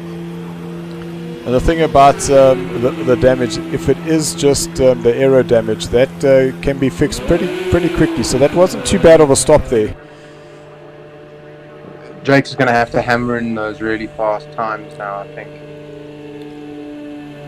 But now we can see the current pace. So Durkee doing 120.2s.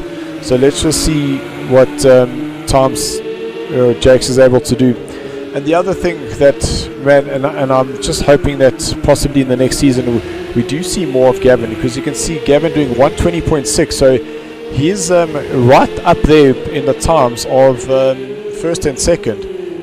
And we just haven't been able to see him convert those results. Like, you'll put in really good qualifying times, have a really good opening race, and then all of a sudden he's just not able to convert that. And we've seen that through the season. He's had a bit of bad luck as well. I think he's had a couple of on-track incidents that have pushed him down the order, unfortunately, that's hampered his season a little bit, and a couple of mistakes as well here and there. So it's all about just getting that consistency in your results, and he's doing an excellent job here. He's one of the few Porsches out there with very little damage on it, which is nice. That's going to help, I think. So we do see in the background Jake starting to, I'm sure, let his presence be felt with Gavin. And we have lost 2 drivers, so just see Gavin is now disconnected. And with Gavin, I'm just trying to think. Malzrak, that is correct. Malzrak is gone as well. That is a pity. So 25 minutes left of this race. We are now down to 8. And we find Sly Pete in second place and Stephen in third. And Stephen hunting him down as well. Durkee is pitted. There's Durkee in the pits. This is going to let Sly Pete through into the lead.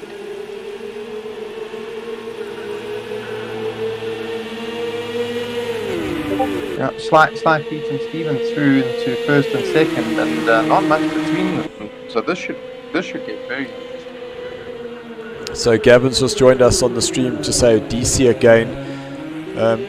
Yes, Gavin, man oh man, we were just talking about just some of the bad lucks you have had in this championship, not only with just being involved with a few incidents further down, but the DCs. I think the DC is the most heartbreaking part of sim racing. I suppose it's the equivalent of your engine blowing up in real life. But yeah, the DC is a real heartbreaker, especially when you're putting in such a good results. But Gavin, we're sorry about that one. So Durkee is 21 seconds behind Sly Pete. This pit is going to lose you a lot more than 21 seconds. Yeah, it's about 30. It's about 30. I think it's about 37 seconds. Is from. Yeah, I think you did right there, Bill. From going in to coming out, about 37 seconds, and the reason we know that is you were 2.6 seconds behind. 2.6 seconds behind Janneman when he pitted. That gap was 37 seconds. But then by the time you come out ahead of him, so you had already made up that time, so it's about 37. So if Durkee was 20 seconds ahead, you should come out about 17 ahead of when Sly Pete pits. Okay. I see Stephen is pitted, so Durkee's going to get through now.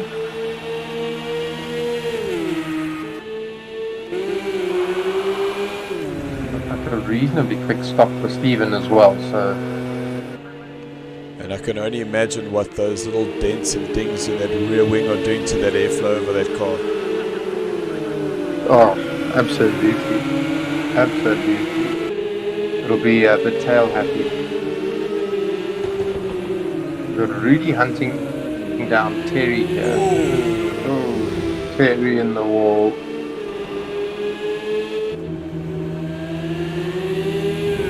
There goes Ross. Now the problem is he's got to do a 3-point turn and try not to collect anybody coming around the flying corner. Yeah, that is a horrible corner. We have seen it before. where a guy goes in, loses the rear, just puts it up on the wall, and as he tries to spin around, 2 cars come past, and Bob's your uncle. It is a massive pileup. Not what anybody wants. I see Jakes is putting in 1 minute 19.5, so he's about a second a lap quicker than Sly Pete.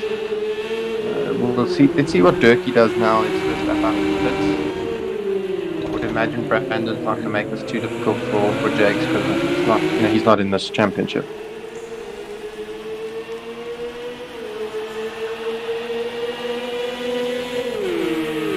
Yeah, so Gavin's just saying what makes it, and I can only imagine which makes it even more heartbreaking, is that he's saying it's funny because in practice he never disconnects. It's just so frustrating coming to the race. Oh, Brandon. So I think Brandon was slowing down to try and let Jakes through, and by Brandon going the shorter route, didn't realize that Jakes hadn't quite caught him yet. Yeah, clearly. Or just a case of a bad time to try and let him through, or just a bit too late. Maybe if he'd backed off a little earlier to let him through, something like that. So Durkee's first lap out the pits is a 1:20.4 versus Jakes on a 19.7. So this is going to be interesting. I think Jakes could still win this though. Yeah, so we got Sly Pete now going into the pits, and you can see that he did a 1:20.4 his last one out. So he is matching Durkee, who is currently in first. Just want to see that time difference. There's Durkee on the 19.4. Yeah, so it is going to be an absolute cracker. Both of these guys now are realizing we're now halfway. This is a time to start pushing. I think Jake's lost some time there with that incident with Brandon. I think he probably had to back out of it. He's done a 20.9, so that cost him. With 19 minutes left, he needs all the time he can to chase that gap down.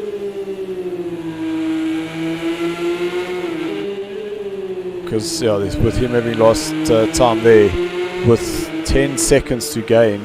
And you only got 20 seconds, that means you've got to be... Ooh, Stephen doing a little bit of I suppose in the skateboarding days, a bit of a grind there. Bit of a grind, picking some flowers for the wife. No, I suppose that's how you get yourself some brownie points. Little romantic moments around the fountain. Yeah, why not, eh? Might let you race next season. So Stephen is trying to close down Sly Pete. Yeah. So Stephen in the slipstream, he'll move to the inside. So this is what we saw happening in the Bravo tier. Will Pete try and... No, he chose not to go with Stephen because that would have put him on the inside here, but then Stephen would have been inside here for turn number 11. Can Stephen get that power down? Because I didn't think that... I thought there might be a little bit of a flash there, but it's just the car glitching as it goes past. Got Brandon in for a stop. Had he pitted for? Go. No, he hasn't pitted, so we still need Sly Pete, Marjak, who we have unfortunately lost, and Rudy are the last Sly two. Pete has pitted. Yeah, so Pete did pit. Pete did pit. He was up to second, and he pitted, and that's dropped him back to fourth. Okay, so it's just Rudy would be the person that we haven't got as him pitting. I agree with you there. So an almighty battle. Having a great track. Yep. But now Pete should just use that little bit of a psychological advantage to say that he doesn't have the damage, unless Stephen has fixed that damage. If it was just aero damage, it is pretty quick to fix. Yeah. I think Pete needs to just concentrate, get those lap times consistent. We saw he was capable of a 20.4 just before his pit stop. So if he can pull that out the bag, that's certainly a lot quicker than Stephen. See, Jakes has brought that gap down to Durkee as well. That's he's going about 7/10 a lap quicker.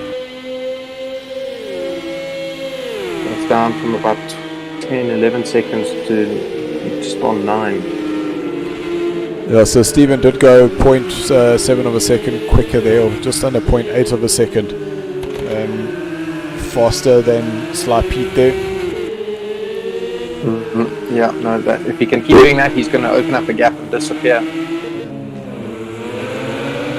Rudy and Ross having a good little battle here as well. Their lap times are amazingly similar. Oh, so it looked like a little mistake there by Rudy, which allowed Ross to go through. But now Rudy trying to close up on the back of our Scottish international.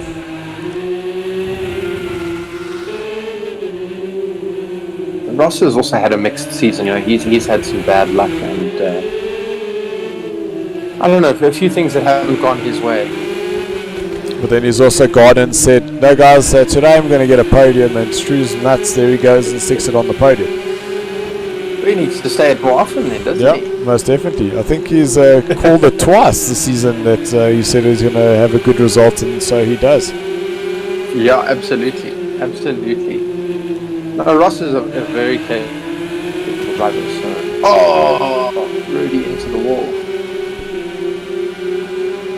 Looked like he touched the wall there. Yeah, there's definitely that the jolt. Yes, you can see Ross is fighting that rear. It just seems so loose. I wonder if he's trying to compensate for the understeer as the car lightens and just gone a bit too much the other way. I'm going to jump to Jakes, because Jakes, Stephen and Durkee are all doing very similar lap time. And it is awesome to see. I mean, they were a little closer on the track. These three could be having an immense battle. Well, Stephen 16 seconds behind first and second place. But we've just seen Durkee now, and you can see he's now almost gone a second quicker than Jakes that time round. So definitely, I think Jakes is feeling the pressure, or maybe it was a back marker, but that driver getting very much out the way. That is Brandon or Terry. See the Rough Riders choosing the very similar livery. That's the thing. Rough Riders don't have a colour. We just kind of pick something and go with. Oh, Durkee rubbing the wall. Oh, he can't afford to do too much of that. This is definitely his race to lose at this point. It looks like the Rough Riders are having a nice battle down the bottom there. And Rudy and Ross having a nice battle there. And then we've got poor old Sly Pete. He seems to have found himself in no man's land now, circulating in 4th place. Yeah, I really, he's obviously got he can do the times, but he needs to do them more consistently. Because Terry. He's bought a lot of real estate here. That marks mine. Yeah, I think he's got a little spot on every corner here by now. Between Bravo tier and Alpha tier, he's ticked all the boxes still. He's got his name on every corner, so at least he knows where his name is when he comes back. Absolutely. The Jake's only 0.2 quicker than Durkee that lap. That gap seems to be sort of pegged at about 9.5 seconds. It's been like that for a good few laps now. And look at that, Rudy versus Ross. So Rudy going faster of the two. So obviously there's been some sort of little mistake there by Ross, which allowed Rudy to go past. And now Scottish International trying to fight his way back. Well, we did see he posted a picture of his new kitten. So maybe the cat's, I don't know, it's clawing his feet or something, or climbing on his lap while he's trying to, you know what cats are like. The new Cratch. Yeah, it's that one. Well, which way? Left, right, left, right. Does he have a lunge? No, he doesn't. No, Ross managed to make Rudy. Other way around. Ross made Rudy think there, and I think Rudy just said, "You want to have a look? Go for it." But I'm holding my line. I'm going to win this corner. Yeah, and Ross thought the better of it. He thought a crazy lunge here is only going to end in tears. So Yeah. Let's live to fight another day. So coming out of that turn number 5, you can actually see the reverse camber on that corner, and you got this little curve on the inside, and you hit that curb, and the car kind of just lifts and then floats as it falls down the hill to the left-hand side. It is such a crazy corner there because you're waiting for that rear just to grab so that you're able to accelerate through there. Yeah. That's what I was saying a bit earlier. That having the confidence to climb on the power as that road sort of falls away with the reverse camber.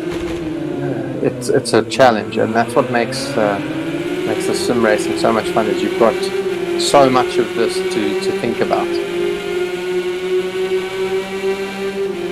This is an awesome little battle going on. Unfortunately, it's the only one going on at the moment, and the Rough Riders having a go with each other at the back here, which is quite good fun actually. I just love that corner because you just straight line it coming out of turn number 10, and as you straight line, you accelerate again, brake hard, gear down 1, gear down 2, turn in, back on the power, and you just hope that rear just rotates you enough that it doesn't smack the wall on the outside. Absolutely. And that's just... I see Jake has made a mistake. Ooh, he's down to 13. Yep.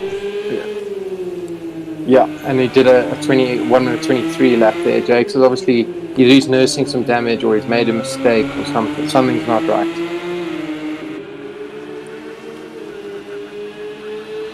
Not the Jakes we're used to seeing.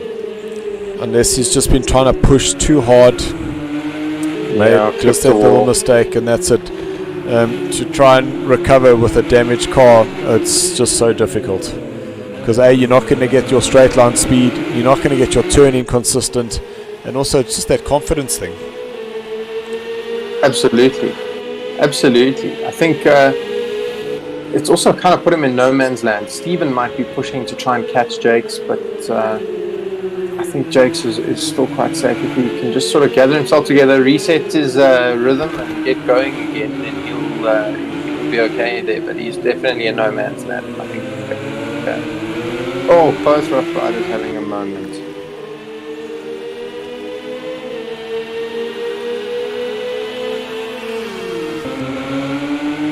Oof, Rudy and Ross, look at that.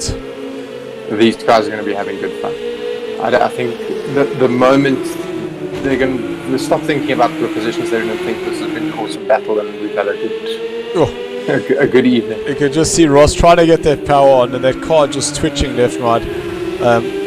I definitely want to get Ross to send me a setup. I want to drive it just to see.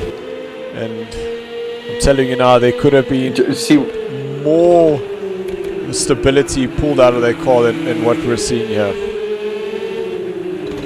Is it going to be an I told you so moment? Possibly, yes. You love it though. Yeah, I think Jakes is nursing some damage. He's dropped down to a 121.6. So I think he's unfortunately for Jakes, that's the party over. He's just got to go and score the points. But as you said, he's basically got his championship sewn up. Yep. He came into this race 78 points clear. So a great result and a great Alpha Tier Championship win for him. Could have even had a couple of brandies before this and still won. You are correct, but we have seen Jakes trying to qualify in brandy. Lack of my Jakes. Yeah, we're going to get some flack for that comment. Yep. I have no doubt there'll be a chirp from Jakes. So Ross still trying to find his way around Rudy. That's a rear wing gone. He's turned it into a Cayman GT4. The bumpers hanging off, the wings missing. That car is not going to turn. It is going to be absolute dog to drive without that rear wing on the car. Let's see if the steering wheel's skew down the straights. And the other thing, because you don't have that downforce, there's just so much front end that as you turn in, that rear just snaps on you. Yeah, I'm sure we're going to see Ross going into the pits. Yeah. I'm pretty sure with the wheel alignment looking the way it does, it would have gone into the pits by itself anyway. So Rudy is able to withstand the being chased by the cat, and he's got himself a very respectable 5th for now. Indeed. These two, Terry and Brandon, having a bit of fun with each other, stepping up into the alpha tier just for a bit of fun tonight, and I think they find they both enjoyed themselves thoroughly. Yeah, just having a go at each other, and this is just more for the fun. But the reality is Terry's got himself up into 6th place. He has. He's got cars behind him, which is great. You know, I think Terry learns like more and more each time he goes out. You know. But that's the thing, is that I can't remember what the actual... Oh, Jake's up against the wall. Jake's. What the phrase was, and I think it was Einstein says something about who is the insane one if you keep doing the same thing and expect the same result. Yeah, no, for sure. I think, you know, Terry's learning a bit more about the setups and the tracks and all of that. You know, I think we've seen what he's like in a 5x5 with a lock setup, and we've seen him produce some great results on a Monday night. So, you know, Terry is, yeah, he's coming along. Look, we even saw it when we were in the Mercedes-Benz, when we had the Merc against that, and all of a sudden there was just that moment where it, like, everything just clicked for Terry, specifically with that car, and he got himself up on the podium. Absolutely. You know, I think people also don't realize this is difficult. You don't just sort of grab a PlayStation, grab a steering wheel, and away you go. This is hard, and you learn something I learn something every week about this game, about these cars, about the wheels and the setup, and you know, and I think that's what's so absolutely fantastic with this, is it's so engaging, and you never stop learning, and you never stop having new challenges. I mean, Project Cars got such an infinite amount of tracks and cars, and you can challenge yourself on a daily basis if you want to. And I think that's what is so attractive about this platform and this type of racing. Without a doubt, and we as a racing community, we do racing in Project Cars, and we race against the Assetto Corsa. The reality is that we want to race both because we love the variety that Project Cars gives us. The disconnections is a problem. Ooh, Dirkie up against the wall going into turn number 2, but still managing to going. Yeah, and the temperature's dropping. And the reason we enjoy Project Cars so much, because it's still, as Dirkie touches the wall yet again, it gives you that variety. So we're able to, here we are driving GT4s, meanwhile on Mondays we're driving vintage touring cars. And that's what we love. We want that variety, where Assetto Corsa in itself is such an amazing game, and I love driving it. But that's the thing, is that you can only drive a GT3 for so long. And then you start asking, also, okay, what's next? The track selection is also quite limited. You know, you're limited to that Intercontinental GT Challenge kind of pack of tracks, and that's it. You know, whereas here you have got some typical tracks that a lot of people don't know about. You know, places like Knock Hill, you know, Willow Springs. Those are not places that you see every day on Supersport with your general racing. And you know, Knock Hill in Scotland, if the weather isn't absolutely disgusting, even when it is, they still race, but it produces some epic racing, that little track. And that's the thing. The variety is so great. Yeah, definitely. You can mix it up on a daily basis if you want to. So we're still going to be offering Project Cars 2, but it looks like we will move one of our, I'd say, the Elite League to Assetto Corsa.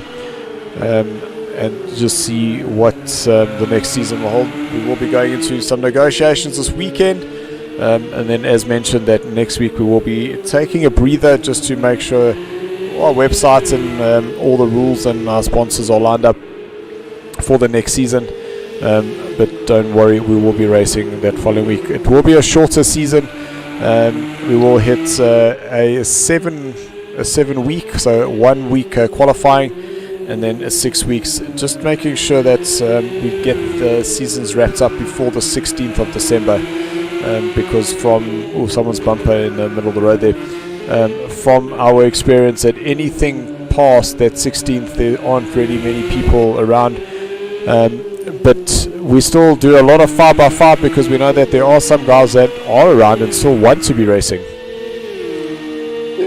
A 5x5 is some of the most fun you can have. I mean, it is pure fun racing, but again, that the variety the Project Cars offers. I mean, you can drive a Ford F-150 truck around. Brandon's had a big one. He's also lost his rear wing. That is going to be a nightmare to drive on. But I hope he doesn't pit. He just sucks it up for one more lap. No, he's going to soldier on. Ross is back in the pits. Ross is back in the pits on the last lap.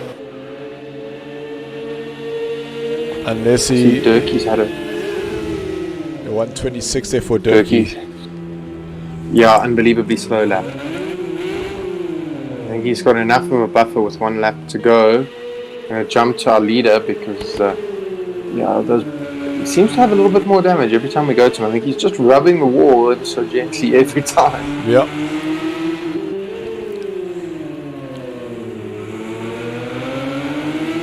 So that is our race leader and the final race of the season. Durkee crosses the line. And I don't know if you remember seeing those Discord comments to say, oh, he hasn't had time to practice. And Truesbob goes fastest in qualifying and lands up winning the race here. And Jake's the championship winner, crosses the line in second place. Yeah, Jake's is going to be thrilled. How many championships has Jake's won now, Bill? I think this is number 3. Very well done. That is awesome. That is awesome. Because as we've proved tonight, with disconnects and anything can happen on this game. People crashing into the wall and people taking each other out. And, things happen. To win a championship here is not easy. Without a doubt. To win 3 is really awesome.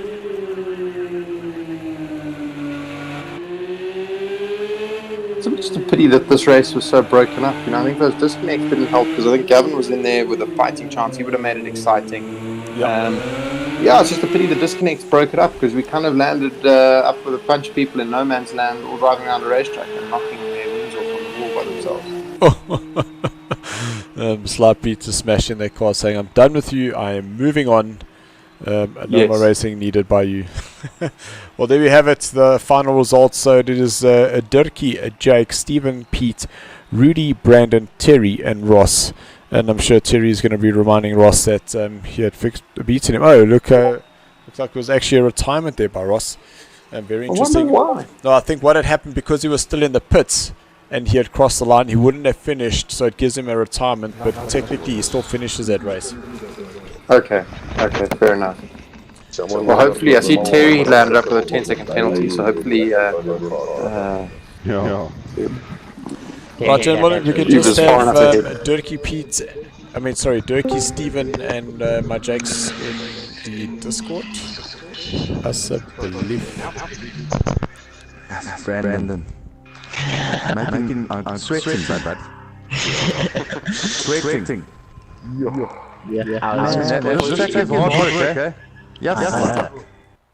So there you heard it from the horse's mouth, Terry Wolford, saying that this track is hard work. So you can only imagine.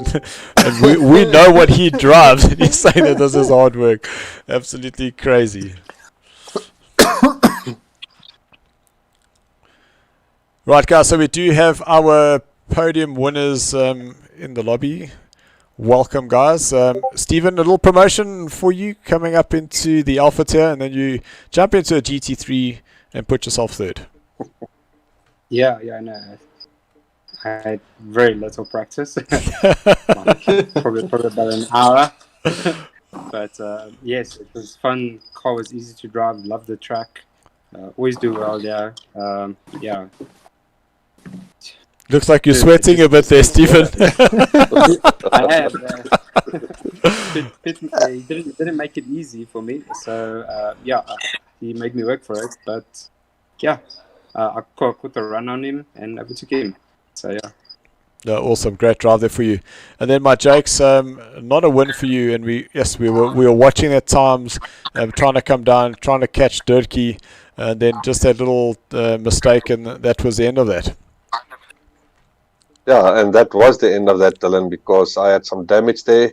My brake pedal was giving me problems the whole time during the race, kept on braking on the straights, so I had to pump the brakes the whole time, and I lost a lot of speed like that. But I had to go into the pits very quickly, or much quicker than I was supposed to go in because of the damage that I had. And when, and I knew that the Dirkie had had any damage, and when he came out, he was 10 seconds ahead of me, and that was it.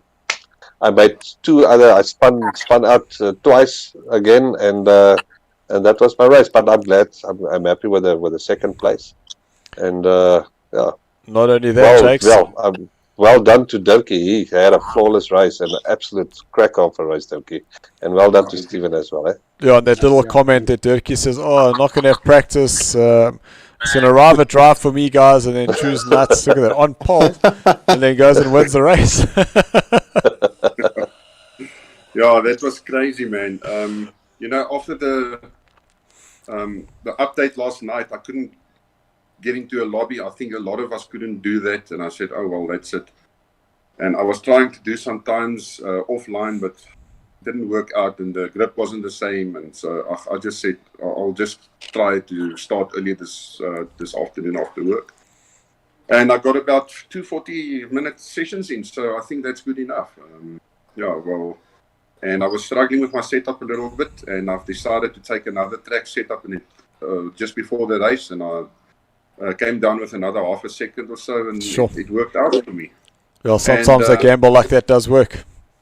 Yeah, I was so worried about Jakes going into the pits so early, because just before he went into the pits, I've hit the back marker because he was braking too soon into the corner, and I've nudged him, and I had about 3 downforce in the front. It wasn't too bad, but I was losing about a half a second a lap. And when Jakes went in, I said, "Oh, here comes an undercut." So the next lap, when I got a chance, I've set my stuff to fix my my damage. I went into the pits. I didn't fix my damage. So I came out with a 10 lap. Yeah, because we did see. I had that 10-second lead, so I said, "Okay, now I'm alright." We did see coming near the end. It was just a little wall here, a little wall there. Were your tires running out there? Yeah, I think the track temperature heated my tires up a little bit, and on the last. Before the last lap, the last corner of the second last lap, I actually span out. So, shit. Wow. On that little corner. We saw the lap time going slower. I actually spin. And I had to correct myself and go again. So I was very lucky that Jake was behind me 15 seconds at that point of time. So, yeah, could have been something else, eh? But I'm happy with the win, Jake's. Well done with your damage. And once again, Stephen, you're getting used to this now. Yeah. No, awesome. A big congratulations, guys. Great in there. And to Jake's, another championship for SARCO under the belt there. Really awesome to see. And looking forward to seeing what happens in the next championship. Yeah, looking forward to the next championship and some more close racing. That will be awesome. Well done, Jakes. Congrats. And I think we're all very pleased to see that your bet with Memo didn't come off and that the goatee is still intact. Yeah, it is. Thank you. Like a Memo. Yeah, so while we were busy doing the live stream with the Bravo tier, Memo actually just jumped into the lobby and he's like, "Ah!" So we got a very interesting surprise there by Memo. But it's always interesting and to have weird stuff like that on the stream. It just makes things a little bit exciting. So, guys, thank you very much. Thank you very much for joining us this evening. To all those who are watching on the YouTube channel as well as on Facebook, thank you for your support. The guys that keep coming back week after week. This is the reason why we do this. We know that you guys want to watch the races. We know you want to be watching the drivers. So we are looking forward to the new season. Just remember, we are going to be taking a week's break while we just prep the new upcoming season, and then we will be racing once again. So again, to our sponsors, Thrustmaster, thank you very much for your support for the season. Without them, this championship wouldn't have been possible. And to the drivers, without them, again, we wouldn't be racing. Thanks a lot, thanks Colin. to you there, Dylan. Yeah. It was nice. Yeah. It was a nice championship. It was interesting, a lekker car, and congratulations to Jakes for winning the championship. You really deserved it. You had this car under the belt, so well done. Thanks a lot. Dankie. Thanks, man. Cool. Thank you so much, guys. Right. Guys, Cheers, don't everybody. forget, we will be back on Monday for the last round of our vintage touring cars, so don't miss that. And if you thought that this championship was close in the end, you have not seen anything yet. We could still have 3 people taking the podiums in the Alpha and 4 people taking a podium in the Bravo. So really looking forward to that. So it's going to be awesome, Dill. Can't wait for Monday. Andrew, thanks so much for joining me once again here in the commentary box and taking that director's role. Guys, thank you very much for joining, and all I can say is keep racing, and until then, thanks for watching. Yos.